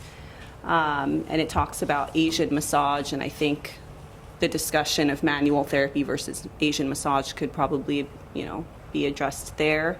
But then also there was that question of advertising, whether or not acupuncturists could advertise that they're using dry needling. And there are specific advertising provisions, 1399-434 of the regulations, that talk about what terms acupuncturists can use. So I think if the board wanted to look at their advertising provisions, that's a possibility of looking into whether or not what words acupuncturists can use. Can they use dry needling? Those are provisions that may be looked at maybe for the committees. And then also the curriculum requirements. So if you go into the board's curriculum requirements, 1399-434 doesn't address dry needling or myofascial decomposition or the Granston technique or manual. I think actually manual therapy might be included. Manual therapy might be mentioned in 1399-434B2. It actually does mention manual therapy. So the board can research and look into the idea of including these alternate, if they truly, I think that you have to establish, are these just words for what the board's already doing? Is the manual therapy the same thing as Twee-Knot, I think you mentioned, or myofascial decomposition, is that the same thing as cupping? The board would have to maybe bring that to committee, make those determinations, and then possibly go into its curriculum regulations and determine whether or not within the curriculum setting you can include, also known as, or might be another option, but it would definitely require more research and committee work for the board to determine where in statute clarifications can be added and where in regulation. Because if they truly are the same thing, which is a determination I'm not sure that the board has made or that it's been brought to the board for committee work or research, but if there was a determination that this word is the same as that word, and when someone's practicing myofascial decomposition without an acupuncture license, they're essentially practicing cupping, they're practicing acupuncture without a license, you'd have to you'd have to go into regulation or statute and make those clarifications. And your curriculum requirements may also need to refer to that alternate terminology to make that clear and for purposes of insurance and all of that. So long story short, I think there may be room for regulatory changes as well, but it's something that the board would need to look into further. We look forward to working with the board and the various committees. As I pointed out before, when legislation came forth before the board in committee and the full board discussed the terms manual therapy and came to the conclusion that they were in support of that legislation. Just to point out briefly, when the original Acupuncture Act was signed into law, it said only the first part of that you could do acupuncture, and what the brief description of acupuncture was. And several years later, more of what an acupuncturist can do was added, like moxibustion, like acupressure or Oriental massage. All those things were added. But you can't tell me that moxibustion is acupuncture. It's a heat treatment. And cupping is not acupuncture, it's a form of manual therapy.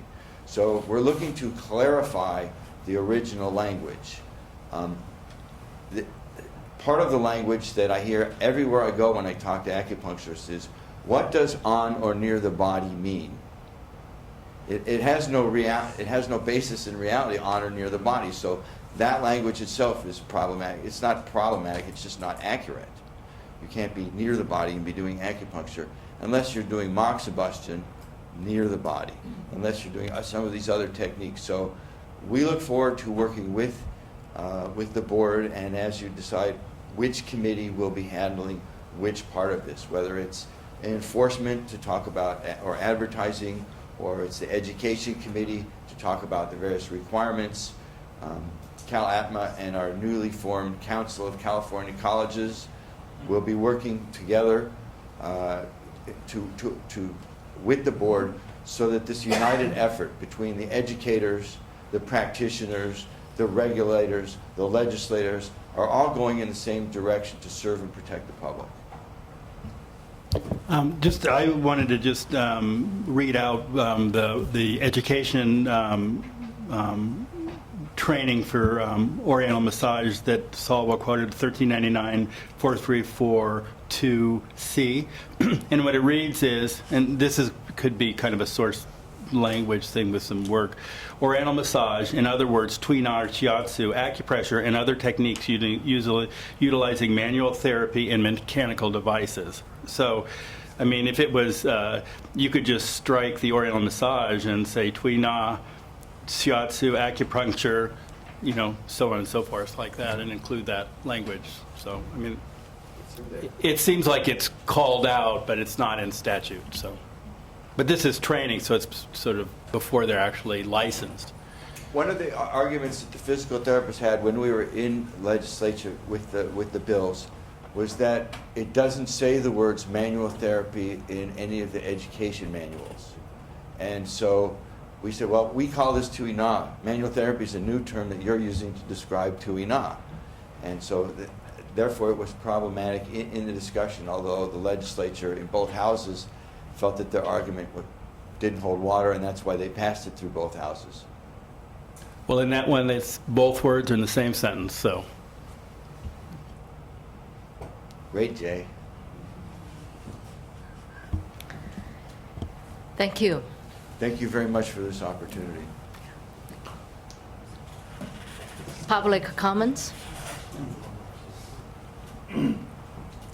I think it's adding manual therapy for acupuncture very important, because that's a different massage therapy or tuina. Because manual therapy is detailed treatment. In China, it's called, Chinese word called 正骨. That means usually adjustment, it's dislocation or fix the joint problem, and including muscle problem. My friend has had 40 years experience for 正骨 for manual therapy. One day he treated one case, shared patient, and he think this is not a massage. I should build its manual therapy is correct. Finally, his insurance sent a third party who called FBI. That means federal and fraud and Browns and investigation. That day, my friend called me. I go over there and see that person. He showed me the business card. And anyway, the third party say, if you cut out the bill for building for the manual therapy, no problem for you. Anyway, it's I just want to say it's manual therapy. It's a different massage therapy, and also right now currently only chiropractor, I believe, can be used this code for its manual therapy, and other person have used is not this is illegal.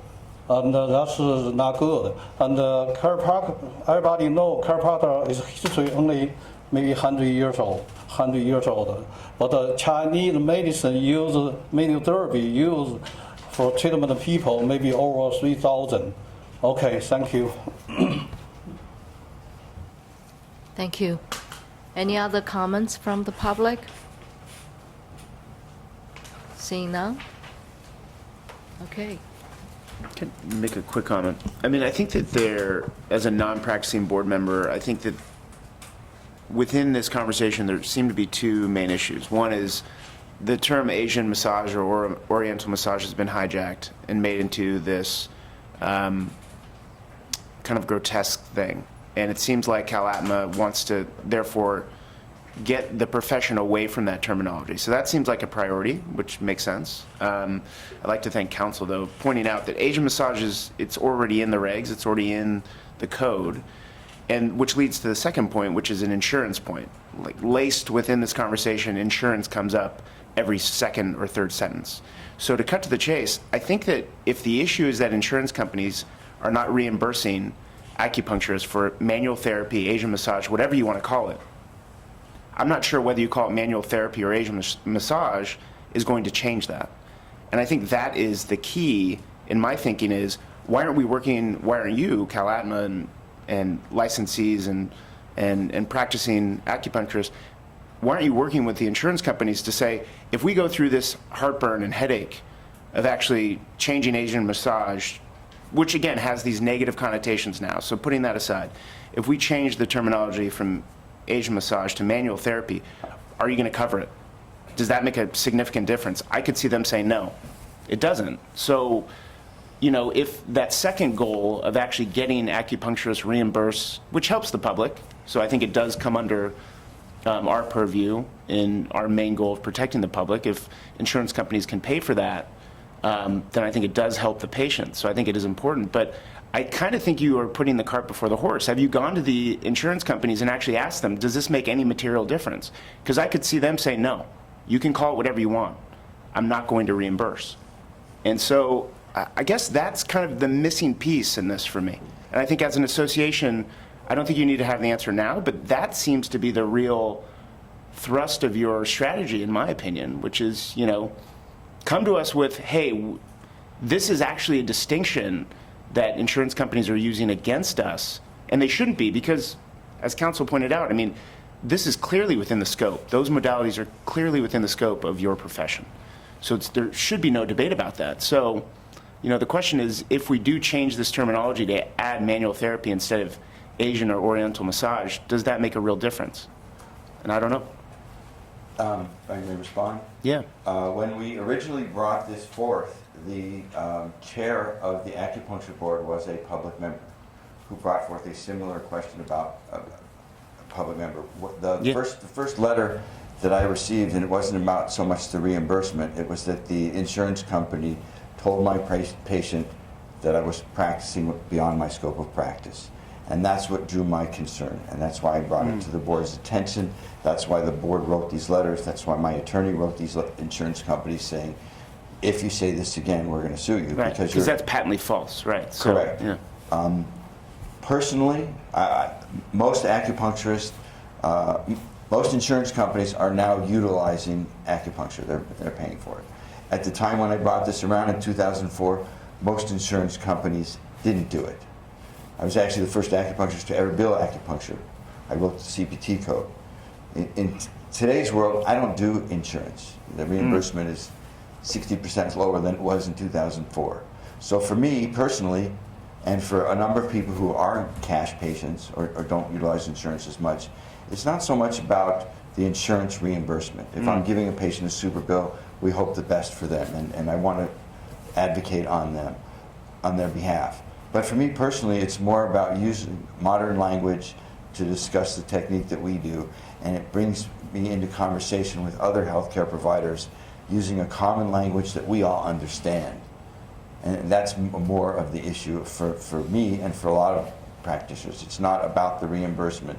That is one piece of the puzzle, but I think it's more incumbent upon us to use language that is the current terminology that's used in the medical profession.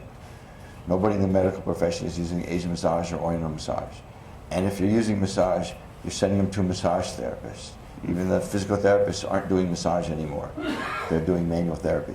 They've changed the term in other healthcare providers. So that's my personal impetus to this, and I think that our association has a lot of people who bill insurance. The profession has a lot of people who do it, so it may be effective for them. The workers' compensation, the big carrier in California, when the new regulations came through in the work comp reform, started rejecting acupuncturists billing for manual therapy. And they have a council that handles the workers' compensation.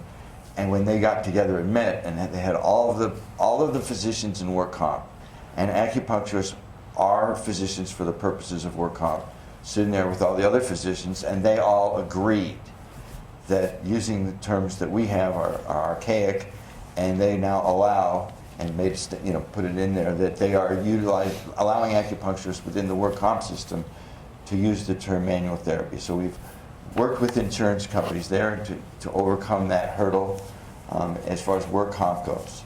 So, Yeah. But for me, it's more about the language and being more professional. Yep. Yeah. And in 20 years, maybe people will be coming back and saying, "How dare you to take out Asian massage?" And that I guess that's the real danger to all this, right? Is with each decade, terminology has changed, and so. But thank you for that. David Quackenbush, CalAtma. Specifically to your insurance question, it is a priority of CalAtma. We have an insurance committee made of members that is working on this issue.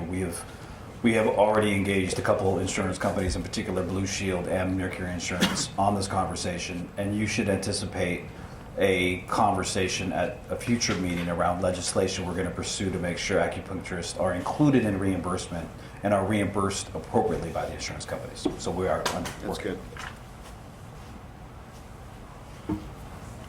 Any other public comments? I'm Michael Fox. I practice in Los Angeles, and I am on the insurance committee of CalAtma. I just wanted to share a personal answer to your question, particularly with personal injury cases. Some insurance companies are not reimbursing my patients for these types of manual therapy, and the letter that I receive back from them is, please send a copy of your physical therapy license. Okay, so this is within my scope, and I send them a copy of my scope, and most of the time they still don't reimburse the patients for that. But it is indicative that they're looking to the wording in our scope of practice as a justification for denying reimbursement. Thank you. Thank you. Any other public comments? No? Seeing none? Okay, now let's... Okay, so maybe we will take 10 minutes break. Let's do 10 minutes break, and we will come back for 21. Come back. Let's move to our agenda item 21, presentation on open and closed sessions protocols, the adjudication process, conflicts of interest. Our legal counsel, Sava Bojek, please. Thank you, Dr. Matecki. This is the first presentation I'm giving to the board. So, going to keep it general, and then if there are things you want to hear about more in the future, topics you want to hear more on, then we can do that. We can do follow-ups and focus in on what the board might want to hear more about, and get a sense of what the board's interested in getting training on. So the There are slides that have been handed out to the board. There's also one copy for the public there for public review. To get started, each board has essentially 3 duties under the Open Meeting Act. Those duties are to give adequate notice of meetings to be held, provide opportunity for public comment, and conduct such meetings in open session, except where a closed session is specifically authorized. These requirements are set forth in the Bagley-Keene Open Meeting Act, which is in Government Code Section 11120 and the following sections. I wanted to point out that the general rule for government meetings, state meetings, is that they're open and public. All meetings of a state body shall be open and public, and all persons shall be permitted to attend any meeting of a state body. And then there's an exception. It says, except as otherwise provided in this article. And I did want to point out that that is the exception, not the rule. Essentially, absent statutory authorization, business transacted by an agency must be transacted in open session. So you often, could get the question that is, can you do this in closed session? The answer is that if it's not articulated as a specific closed session item in the Open Meetings Act, then it should be in open session. That's the default. Now, going to Government Code Section 11126, and some additional Open Meetings Act provisions, it does identify the specific exceptions to the Open Meetings Act, and I've listed them here in the slides. Those are to handle certain personnel matters, to handle examination matters, matters affecting individual privacy, administrative disciplinary matters, which is the one you're probably the most familiar with, pending litigation, response to confidential final draft audit reports, threat of criminal or terrorist activity. Advisory bodies, committees may meet in closed session as well to discuss items that the full board is authorized to discuss in closed session. With regards to personnel matters, that is not normally civil service personnel matters are handled by the EO, not by the full board. But personnel matters, for example, having to do with the EO themselves, would fall under that category. Examination matters are the review and approval of examinations, not normally to handle the day-to-day logistics of examinations. So moving on, as I pointed out, administrative disciplinary matters are the most common closed session items. So I was going to focus on that. In order to have a closed session, there are actually notice and reporting requirements. When a closed session will constitute part or all of a meeting, it's important that the board disclose the nature of the item and items to be discussed normally on the agenda. So the reason I bring that up is that sometimes there's concern about what you can discuss in closed session on the day of the meeting. And you really can't have an impromptu closed session. It has to have been pre-noticed on the agenda. So if there is something that should be discussed in closed session, it's not on the agenda, then the plan of action would normally be to put it on the agenda for the following meeting, because there are notice and reporting requirements for closed sessions. So you not only put closed session on the agenda, but you also specify what the closed session is for. Normally, for example, it'll say closed session to discuss and deliberate on disciplinary matters.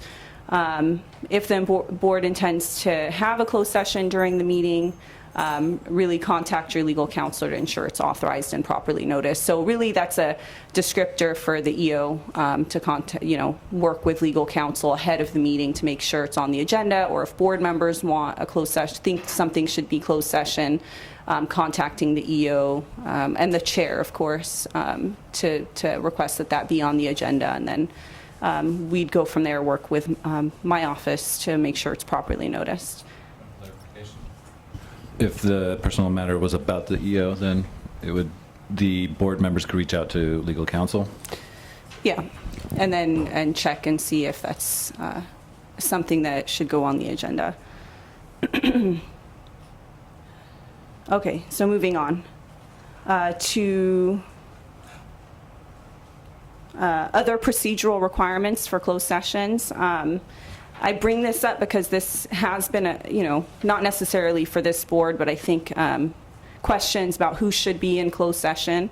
The Open Meeting Act does require that the agency, that would be the board, designate someone to attend closed session in order to record in a minute book a record of topics discussed and decisions made. This document is a confidential document only available to board members for review. And if there's an issue about the closed session, it can be subpoenaed and provided to a court of proper jurisdiction. But the minute book is confidential, and it's really basic, and all the statute requires is to identify the topics discussed and decisions made. And then the following point I make is that there is a restriction on who can attend closed session, which is essentially it should only be the body and required support staff. So normally legal counsel, the minute taker, and anyone else who's in closed session has to have, essentially the rule is an official position at the closed session, a reason they're in closed session.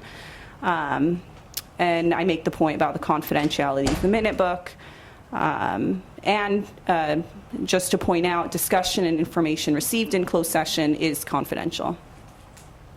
I give, following two slides are kind of a closed session green light, closed session red light. A board can meet in closed session to deliberate on any decision that's an administrative disciplinary proceeding under the APA. Normally to discuss adoption of a proposed decision, review transcripts of a hearing, render its own decision, deliberate on evidence, consider a stipulation.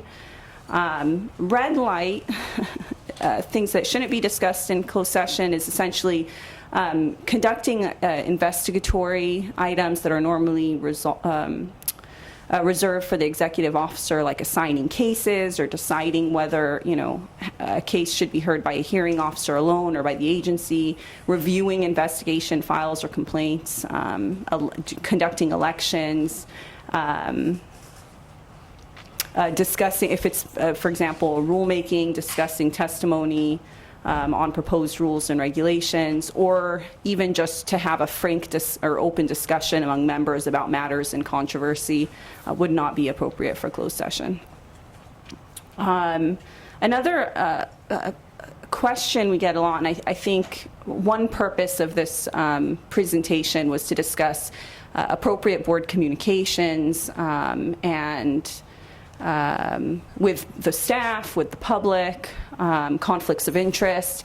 And one reason I've gone down this route of talking about the administrative adjudication process is sometimes separation of functions is confused for conflicts of interest questions, or because I think communication issues can fall under a separation of functions problem or a conflicts of interest problem. And I think sometimes the terminology gets confused. So normally when you talk about conflicts of interest, you're talking about board members and you're talking about their financial interests. Separation of functions could also involve board members, but it really involves the adjudication process. And I can provide some explanation here.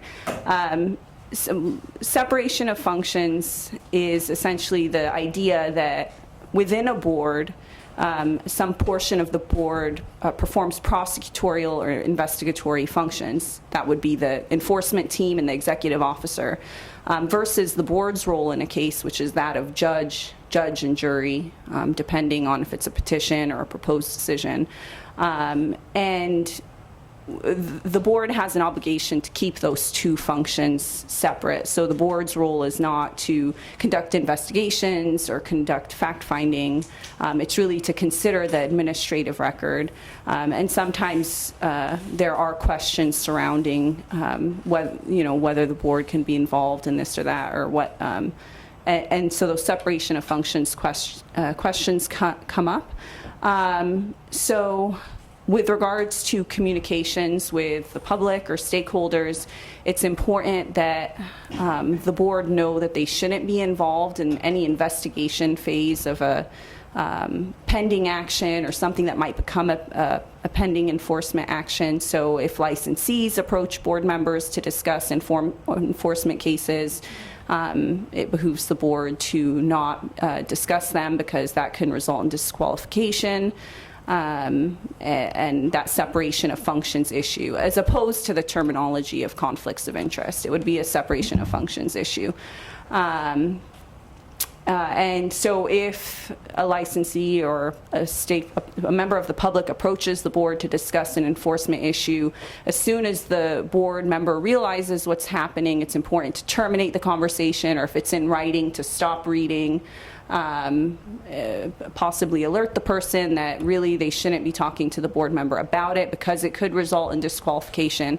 If it does happen and it impacts the board's ability to be impartial, fair, not biased, then the board would have to alert the parties, inform the public and the parties that they're recusing themselves. But really, the goal is to not discuss with the public pending enforcement cases because of that requirement of staying impartial, not biased, only considering the administrative record and keeping that separation of functions. My next slide is about that disqualification point. The requirement is to protect yourselves from actual or apparent bias, prejudice, or conflict of interest. And conflict of interest comes in if you have a professional, personal, or financial or other association or relationship with a party. If you do, it should be disclosed by all parties, and that recusal or disqualification would take place. So the next slide is about also ex parte communications, and these are really just headlines that you should be aware of, so that if you think there's an ex parte communication issue or a separation of functions issue, you can red flag it for me, and we can look into it together. Is really the main idea, is to make you aware of these concepts, and then that way we can work together on them if an issue comes up. But ex parte communications with other members and staff, decision makers should not contact each other about a pending case outside of a meeting, and they shouldn't contact agency staff about a pending case except on technical or procedural issues, not in controversy. If you do become aware of, and I think not necessarily for this board, but sometimes it might come up where a board member is aware of some kind of enforcement case, if you feel like you have such information about the investigatory stage or the complaint stage, then you may need to recuse yourself. You can refer it to the executive officer for investigation, but then that discussion should be had as to whether or not you still can remain partial and impartial. But if there's a pending case, it shouldn't be discussed with staff or the public. Ex parte communication, same idea for parties, witnesses, and representatives. It's not, the board should not be contacting any parties or witnesses or representatives, and should avoid such contact. And this is what I was going to earlier. If you are contacted, terminate it, stop reading it, and then there should be a conversation about whether or not impartiality is compromised. Ex parte communications continued. Now, this is like, it's not an ex parte communication if this happens, which is communications are permitted with notice and opportunity for all parties to participate in the communication. Normally, that takes place at the hearing in front of the full board, where all parties have had an opportunity to be notified and to appear, and both parties are there to discuss the matter before the board. That would not be an ex parte communication. The concern is only when the conversation is happening with one side or the other without notice and opportunity for the other side. The next slide is about that administrative record. I think this is an important point to point out too, because I think it can be a hard concept sometimes, in that when you're considering a case, you're really just considering the administrative record and the evidence before you. Sometimes it's easy to think about your personal experiences and things you've seen and heard, and bring that into to the conversation. But the focus should stay on the proposed decision, the exhibits, the evidence. In a case of a settlement, that would be that transmittal letter, the transcripts. The board shouldn't be, doing its own research and investigations and fact-finding and bringing that to the table if it's not already, in the administrative record. I have here factors generally that the board would be considering in their cases. That would be consumer protection, not punishment, activities since discipline is imposed, the offenses for which individual is disciplined, conduct during the time they were in good standing, general reputation for truth, professional ability, and good character. And two additional factors that I think sometimes get confused, and I've actually seen it, not again through the board, but I have seen the mixing of this terminology and confusion around what is mitigation versus what's rehabilitation. Mitigation is essentially what occurred in the circumstances of the violation that might mitigate the situation. So one example is if someone is committing, a violation of the law or some kind of illegal conduct, and maybe they reported it themselves, or they took the initiative to stop doing it, or for example, it might be mitigating if the conduct was unintentional versus intentional. Those are mitigating factors of a circumstance surrounding the violation. Rehabilitation is a look more at, after the violation occurred, let's say discipline was imposed, maybe a probationary order, what has happened since that time to show that the licensee has been restored to their greatest potential and that they've dealt with the basis for the misconduct. So that's the difference between mitigation and rehabilitation. I'm going to look at a few types of disciplinary cases or actions where some of these factors would come into play. So the first one I'm going to talk about are petitions. Petition for reinstatement or penalty relief. We have some very new board members, so I'm not sure we've all had an opportunity to sit in a petition hearings, but petition hearings occur after discipline has already been imposed. And so let's say someone's license was revoked or they're placed on probation and they're petitioning for reinstatement, or they're petitioning that their penalty be reduced or that they have relief, a modification to the penalty. These cases are normally heard with the ALJ essentially conducting the hearing with the board present. And the focus of these cases are rehabilitation, and the criteria is set forth for these rehabilitation factors in the disciplinary guidelines of the board, pages 12 and 13. And I think this is an important point to bring up because during these hearings, sometimes the licensee or the board will get into conversation that tends to relitigate the case. Or to attack the harshness or correctness of the decision. But really, that's not the focus of a petition hearing. It's not to attack the harshness or relitigate the case. It's to focus on rehabilitation. I do provide for an exception there, which is perhaps the licensee is arguing that the probationary order is having some unintended consequences, or it's unduly limiting them in some way, unintended way, then that might be a point that can be gotten into, but really want to be careful about what we're focusing on in petition hearings. It really should be on rehabilitation. In those hearings, the DAG is appearing for the state, the ALJ is ruling on legal issues, advising the board in closed session, and preparing the decision. And sometimes a question comes up about legal counsel being in these closed sessions, and that really is within the authority of the board. If they want their legal counsel there, normally legal counsel is in the closed session as well to help advise the board, and then of course help the board review the decision afterwards to make sure it reflects their decision. The burden in these hearings is on the petitioner to show rehabilitation by clear and convincing evidence to a reasonable certainty.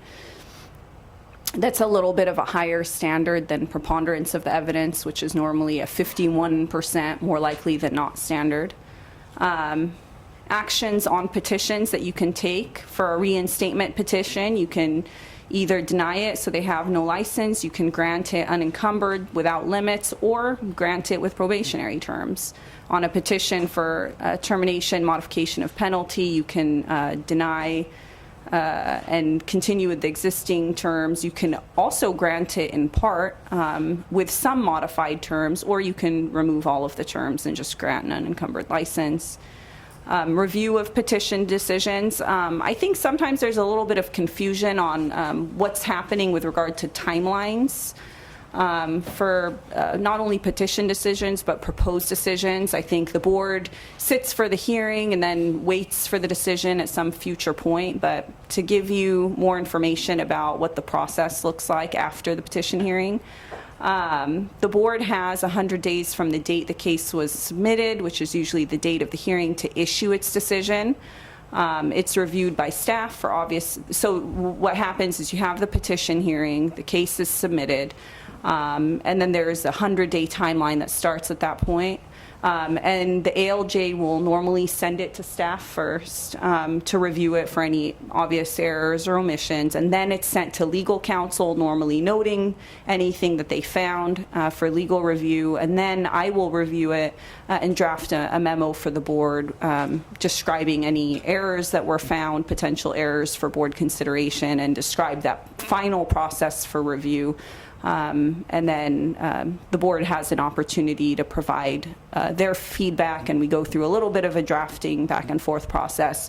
And then once we have no more edits to the final product, then the board is informed and it's sent to the chair for signature.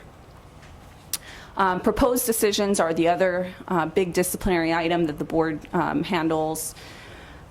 There are two types of disciplinary cases, those involving applicants and those involving licensees. Some terminology for that is licensing cases versus disciplinary cases.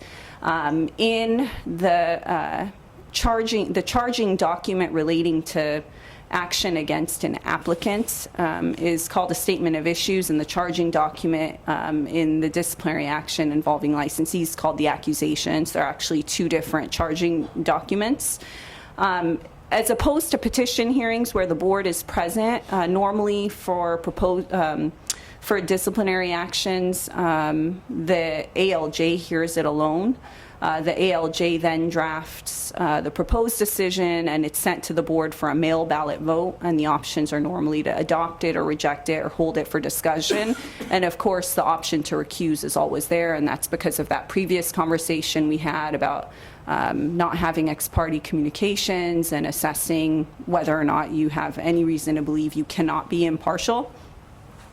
But if the proposed decision is held for discussion, the board's options are normally to either adopt the decision in its entirety, the board can reduce or otherwise mitigate the penalty and adopt the balance, create technical or minor changes and adopt it, reject it and remand it to the ALJ to take additional evidence, or reject and decide the case upon the record. Sometimes boards may want to increase the penalty, so there's the question, can you increase the penalty? If you wanted to increase the penalty or make any substantive changes to the analysis, you would be taking option 4 or 5. You'd be rejecting it and remanding it to the ALJ to take additional evidence and essentially reconsider the case. Or you would be, as it normally goes, rejecting and decide the case upon the record. Which has its own extensive requirements about allowing the opportunities to represent to the board either verbal arguments or written arguments. And I have the timelines for this as well. So the ALJ hears the case, and then they have to provide the board with the proposed decision within 30 days. And then upon receipt of that proposed decision, the board has 100 days to take some kind of action. And those are the 5 actions I just described: adopt, reject, remand, make technical or minor changes, or mitigate the penalty. If the board rejects the proposed decision, doesn't just adopt it, then the board has 100 days from that time to issue the final decision, or if the board is ordering a transcript, they have 100 days from the date they receive the transcript. I thought this is very important to note because sometimes you want to be very careful about your timelines, because if you get up to that 100 days, you may not have enough time to issue your decision. And if you get to that 100-day timeline, the board essentially loses jurisdiction, and that proposed decision becomes the final decision. So I think it's important to be aware of those timelines. What's happening in the interim and what might cause delay is if you receive the transcript, but then you also have to set your deadlines for written argument, and then the board has to receive the written argument and then review the written argument and then schedule a board meeting to review the transcript if it was ordered and the written arguments and discuss it, and all of that takes time, plus the drafting process, and you're trying to do all of that within the 100 days. So it's important to be aware of them and what's going on. That's all I have on proposed decisions. The next topic is stipulated settlements. So far we've reviewed petitions, proposed decisions.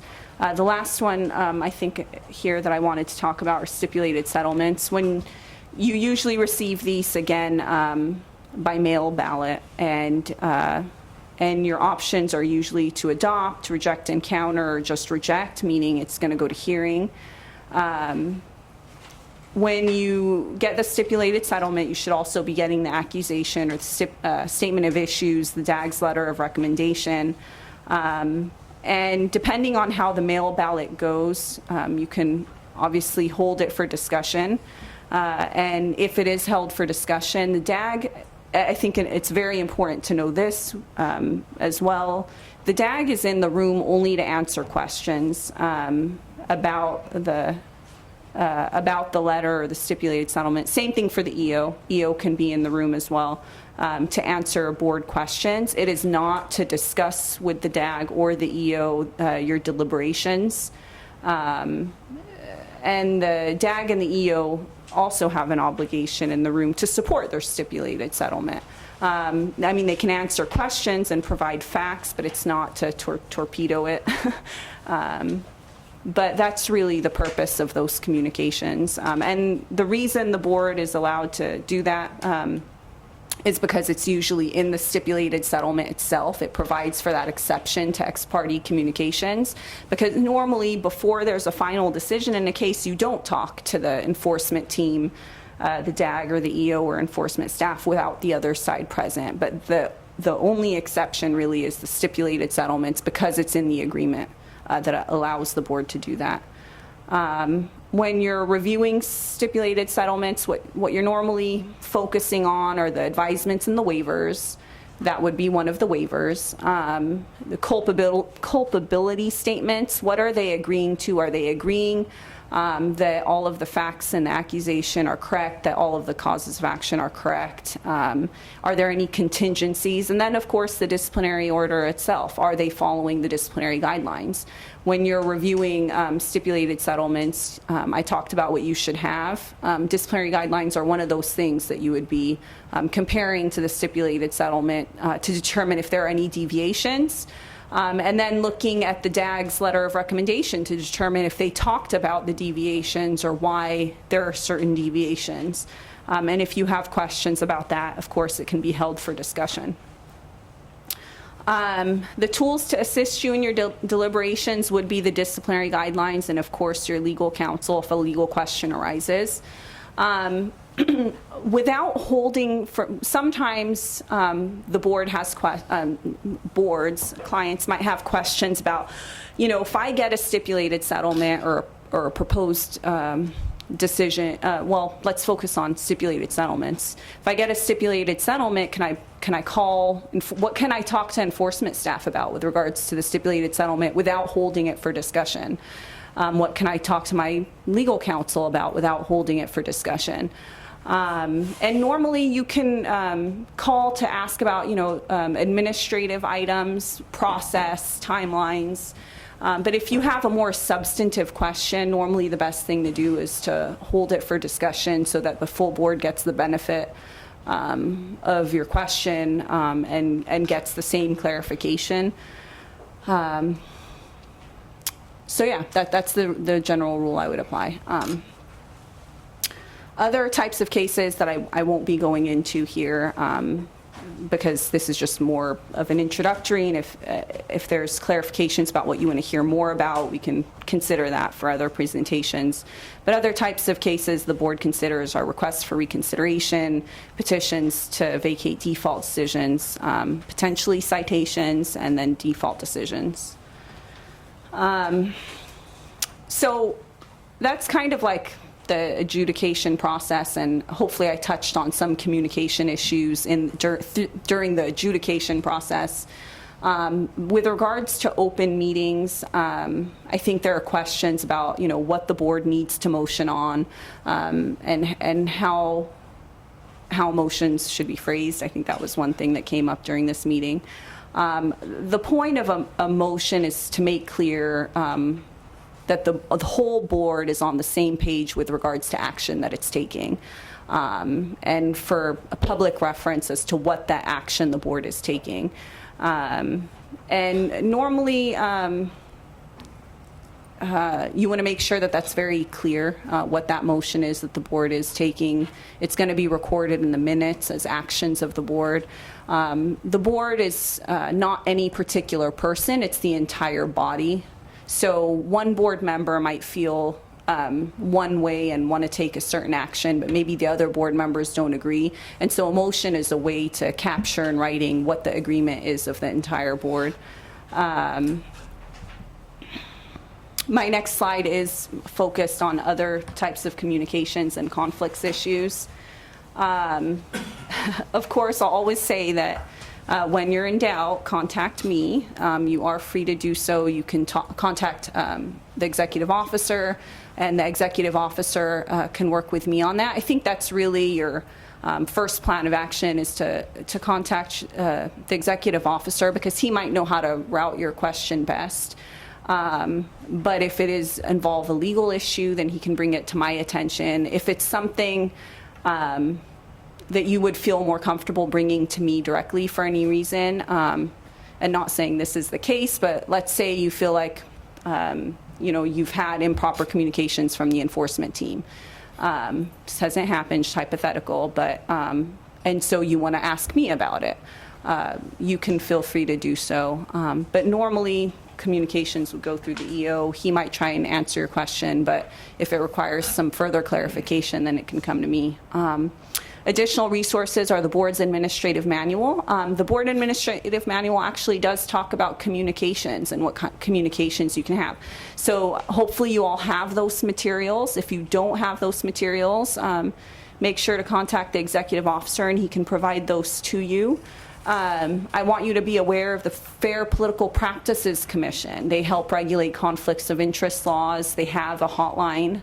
You can always give them a call if you have any concerns about conflicts of interest. And again, those are normally focused on your financial interests and potential biases, gifts, honoraria, speeches and presentations that you give, what events you can go to, those questions come up.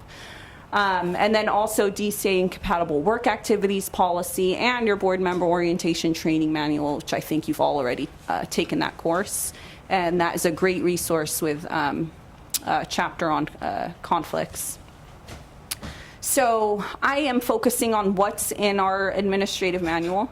The administrative manual does address written correspondence. All correspondence, press releases, articles, memoranda, or any other communications written by any board member in his or her official capacity must be provided to the executive officer. The executive officer will retain a copy in a chronological file. And the board's administrative manual also does address communications with other organizations and individuals. All communications relating to any board action or policy to any individual organization shall be made only by the chair of the board, his or her designee, or the executive officer. Any board member who is contacted by any of the above should inform the board chair or executive officer of the contact immediately, and all correspondence shall be issued on the board's standard letterhead and will be disseminated by the executive officer's office. I think one hot topic or, question that comes to mind is, what events can board members participate in? How can they participate? Can board members participate in associations? Yes, we recognize that we have licensees on the board, so they're going to be participating in the professional community, they're going to be participating in the associations, and you do not have to stop doing that because you became a board member. But what you do have to be careful of is whether or not you're attending in your official or personal capacity. If you're wanting to attend or think you should be attending in your official capacity for any reason, you need the authorization of the chair. As mentioned in that previous slide, all communications relating to any board action shall be made by the chair or the chair's designee. So no member has that authority other than the chair. And if you are seeking that authority, you have to be the designee of the chair and receive the chair's permission. Even better, you'd have talk to the board about it and have the board's permission as well. But you can attend, you can always attend in your personal capacity. But then the question comes, well, what if I'm asked to speak or make a presentation and people think, I'm a board member? What you normally want to do is give an advisement at the beginning of the presentation about the fact that you're presenting in your individual capacity and not as a board member. You want to avoid talking about board business or presenting on board business or taking positions that are pending before the board.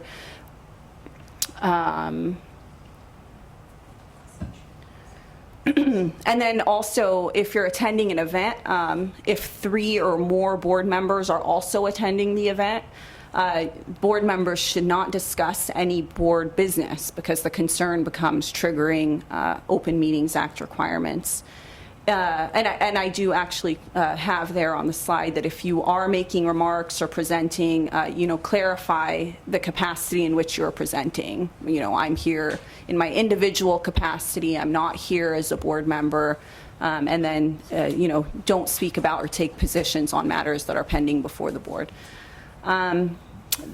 So I'm kind of going through these resources that I marked in the beginning as, an admin manual and all of that. The next resource I want the boards to take a look at is the incompatible work activities policy. And I've kind of pointed out the few provisions there that kind of address the communications aspect of it. The first one is that the board should not be using, board members should not be using their prestige or influence of a state office or employment for the officers or employees' private gain or advantage, or the private gain or advantage of another, or using confidential information acquired by virtue of a state employment for private gain or advantage or the gain advantage of another, or performing an act in other than official capacity as state officer, knowing that such act may later be subject directly or indirectly to the control, inspection, review, audit, enforcement by others. So really, the conflicts of interest laws, incompatible work activities laws, these are all can be very complicated and fact-based. So I can't advise you on any particular situation here. But I want you to be aware of these concepts so that you can issue spot in your own situations and then bring it to our attention. We're here to help you and work through those things. In our legal office, we have 2 designated conflicts officers in order to provide good, consistent legal advice when it comes to these conflicts of interest issues. And I want you to be aware of that. We're here to help. So if anything comes up that you feel might fall under any of these categories, please do bring it to Ben's attention, to my attention, and we will help you make those determinations about whether or not there is a conflict. And in order for you to, you have to have some basic information or knowledge about issue spotting so that we can take it to that next level analysis. But I do have some basic steps for issue spotting. Step 1 is a public official involved. Is the official making or participating in the making of or using his or her official position to influence the making of a government decision? Does the official have one of the qualifying types of economic interests? Is the economic interest directly or indirectly involved in the governmental decision? Will the governmental decision have a material financial effect on the public official's economic interests? And is it reasonably foreseeable that economic interest will be materially affected? Is the effect of the government decision on the public official's economic interest distinguishable from its effect on the general public? And lastly, despite a qualifying conflict of interest, is the public official's participation legally required? If you spot any issue here, you're encouraged to contact me or Ben. You may also contact the FPPC. Those are all of the slides, but I'd be happy to take any questions. And also, if you feel like there were topics you want to hear more about and you want to go into more detail on that you think we can always have more. I can get more information about what kind of training you'd like to see, and we can plan that for another meeting.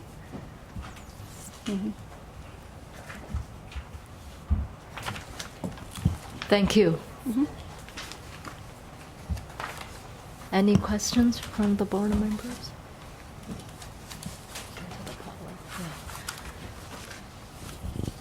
Any public comments?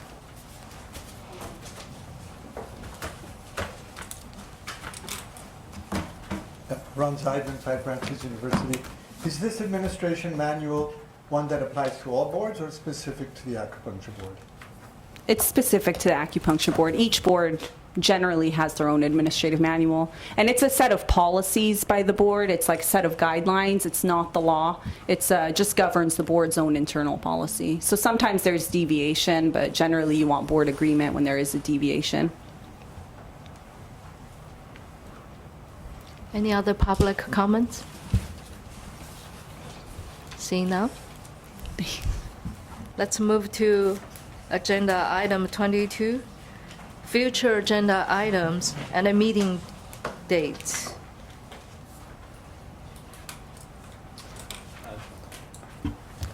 In regards to the meeting dates, I can take over that. That's just to confirm that the board will be meeting on November 8th and 9th. We've been in discussion with some of the schools that are members of the CCAOM, and they confirmed that their meeting is the following weekend, and so we won't be overlapping, and we'll be able to attend their meeting as well.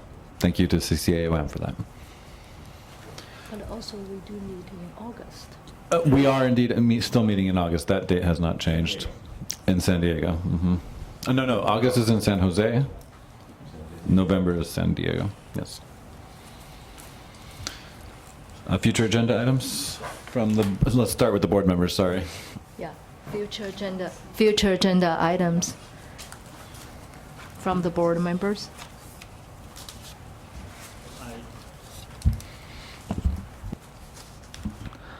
I got some of the licensee raised an issue in the social media where I am subscribing, and they have several licensees. They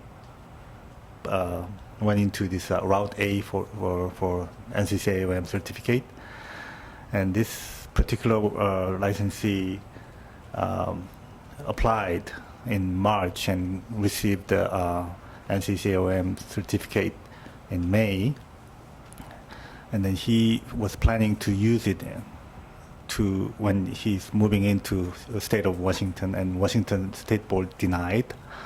And then she sent me some communications between the NCCAOM, and then to cut to the chase, the NCCAOM saying state licensing is totally separate from the certification agency, so you get what you applied for, but and still the state Washington State Board requesting evidence of exam, which he doesn't because he didn't take the exam. So he's saying like he's furious, like this is kind of scam, you know, that something that he didn't need or he can use it. So I thought that when they are talking about national certification, it's like you can have a visa to go to any state and you know get accepted, which is not the case yet, and maybe they are gathering some of the victims to do something against NCM. So we have to have some you know notion, because most of those licenses, they are not reading all these fine prints, and then they thought even some of my friends close to my city, they purchased it, and then they thought in case they want to moving out of the state, they can use it, and which is not. And then obviously certification is different, totally different business between the state licensing. So I don't know how we should address this, because there are some licenses you know still applying for it, and then NCCOMs you know sending them a note, you know, this is in fine print saying they've been telling everyone that this is not the state license exam. I mean the license, you know. So I don't know how we can address this issue. We'll take Route 8 as the topic and see what we can do. We did announce this actually it was a stakeholder that brought to the board's attention at the March meeting that Washington does not accept it, and we did provide a disclaimer saying please check with the state you are looking to be able to practice in. The board has no jurisdiction over this. It's not the board's program. This is NCCOM's approach to portability, and it's not guaranteed. And we're seeing now that it's definitely not guaranteed. We have yet to hear from other stakeholders about other states that are denying, but we haven't heard anything yet on that. But Route 8, perhaps then, for California licensees, we can do another announcement, more formal. Yeah. Or licensing. Okay.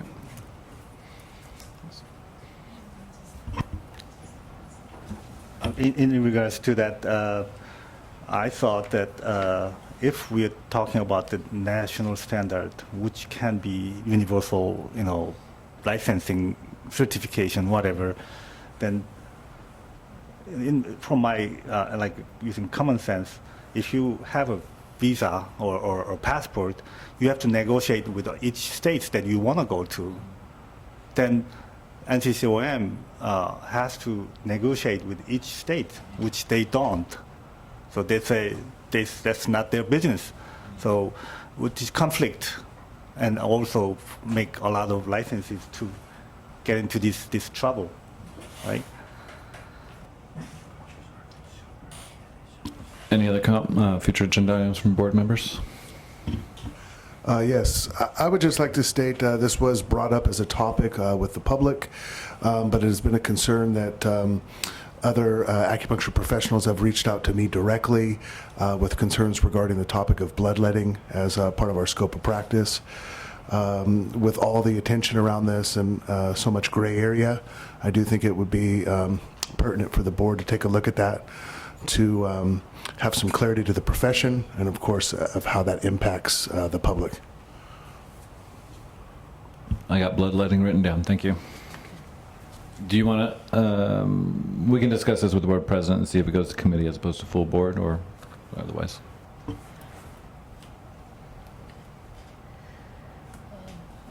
Any other board members? No. Okay. Public. Yes, Jacques Montmartre, Empress College. Future agenda item, I think we discussed it on the prior board meeting, is the accurate disclosure for the education of the practitioner that has these doctoral degrees. As you know, we have now 28 different designations. Some of them are actually abusing it by using their licensure from other states, and I think the board is doing a great job tracking those individuals down. You know, people from Maryland use the title DAC.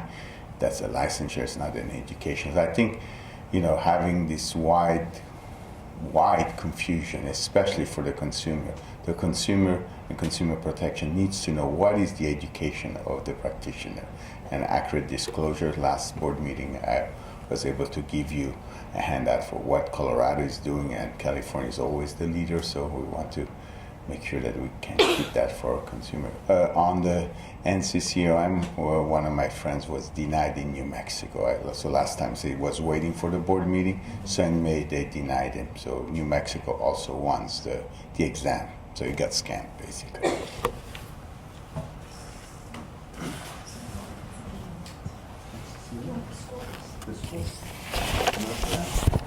Neil Miller representing CalAtma. At the last acupuncture board meeting, we listed a number of items that we want for future agenda items. I wanted to once again thank you for hearing us and letting us talk about manual therapy and dry needling today.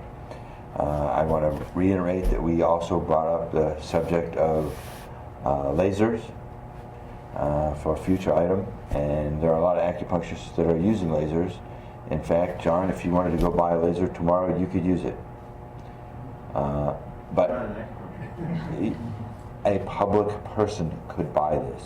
A laser. A laser. You could buy a cold laser now. So the profession has discussed this with the board, and a lot has changed in terms of it being approved by the FDA as a device and what's going on. I have actually a patient who just bought a laser the other day. He was telling me all about it and asked me if, you know, he could bring it in, I could use it on him, and I said, I cannot. It's not specifically spelled out in my scope of practice. I know a lot of acupuncturists who are using lasers, and they assume that because you can buy one that they can use it, that it doesn't need to be spelled out in scope, and I believe that it does, or we would at least want to discuss it and to have it put into, if it needs to be put into statute, that at least the board will have discussed it, that you know that it's an issue out there, and that we as a Uniting Acupuncture Association can work with the board and the legislature to get some clarity and better protect the public on this issue. We also brought up I want to reiterate that we brought up the idea of injection therapy, and I brought up the idea of bloodletting. And so I mentioned for new business, Jay, yesterday, for things that aren't on the agenda to discuss, and I mentioned was bloodletting. So now I know who the acupuncturist was that someone spoke to, but I wanted you to get an idea of something from social media and how it was discussed. I've spoken to one of the California Acupuncture Board members about bloodletting issues, specifically the lack of clarity among practitioners about our scope and the tools available to us. He stated in the conversation with the acupuncture committee, and he said that there's a willingness amongst the committee to address this. The board told me that it is important for practitioners to show up at public hearings. Apparently the only people who tend to show up are those who have a business interest. I went on social media and told them not to show up with protest signs and have hundreds of people come here today, and that I would be representing them through CalAtma to bring this to your attention. But we are going to start encouraging more and more of the practitioners to come today.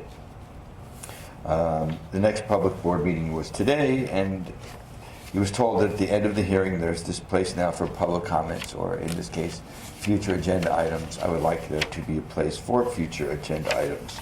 This to be our future agenda items, and echo what Bradley has stated. But I'd like to also, on page 2, and I'll briefly go over this, these are some talking points that were sent to me from one of the esteemed academic practitioners, teachers from Empress College, my alma mater. So she just gave you a few brief ideas as we go forward to discuss this. Bloodletting is already covered in the clean needle technique and clean needle training, which is required In California, 1399.434 for our attorney. For approval of acupuncture and Oriental medicine curriculum, the 7th edition of the Clean Needle Technique Manual, revised in 2016, published by the Council of Colleges, and they're calling it Therapeutic Blood Withdrawal. There's 2 recent books that have been written that would be good for the book list of official books that you could include for study, so that eventually, once this is clarified, that there could be questions on the exam, and to assure the public that we've taken a look at this and that we are safe to do this. When you search acupuncture bloodletting in PubMed, there immediately 140 different articles popped up, and the Clean Needle Technique Manual summarizes that there have been no adverse events reported with bloodletting without cupping. The quality of blood taken is less the amount in a blood draw for lab work, and the upper limit could be addressed and written into or into the discussion amongst the board as you have this discussion. Bloodletting has always been in the scope of practice traditionally. Mr. Chairman, if we could we'll put bloodletting on the future agenda items.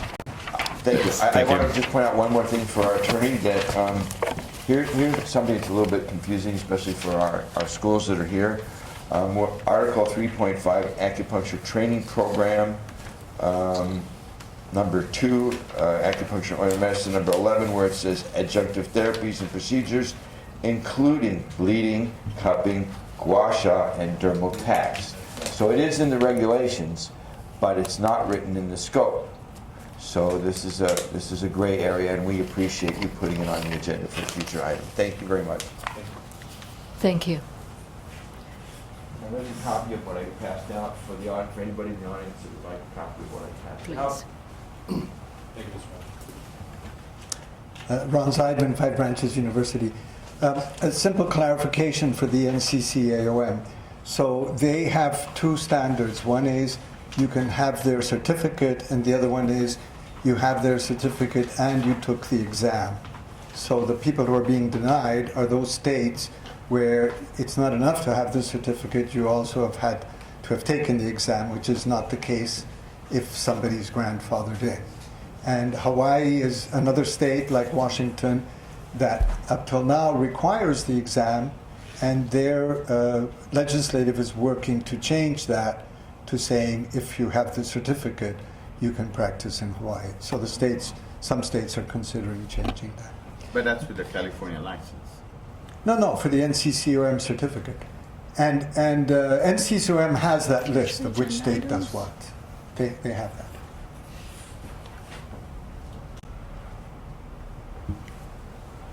Any other public comments for agenda items, future agenda items? How about that? You guys are doing a great job. Yes.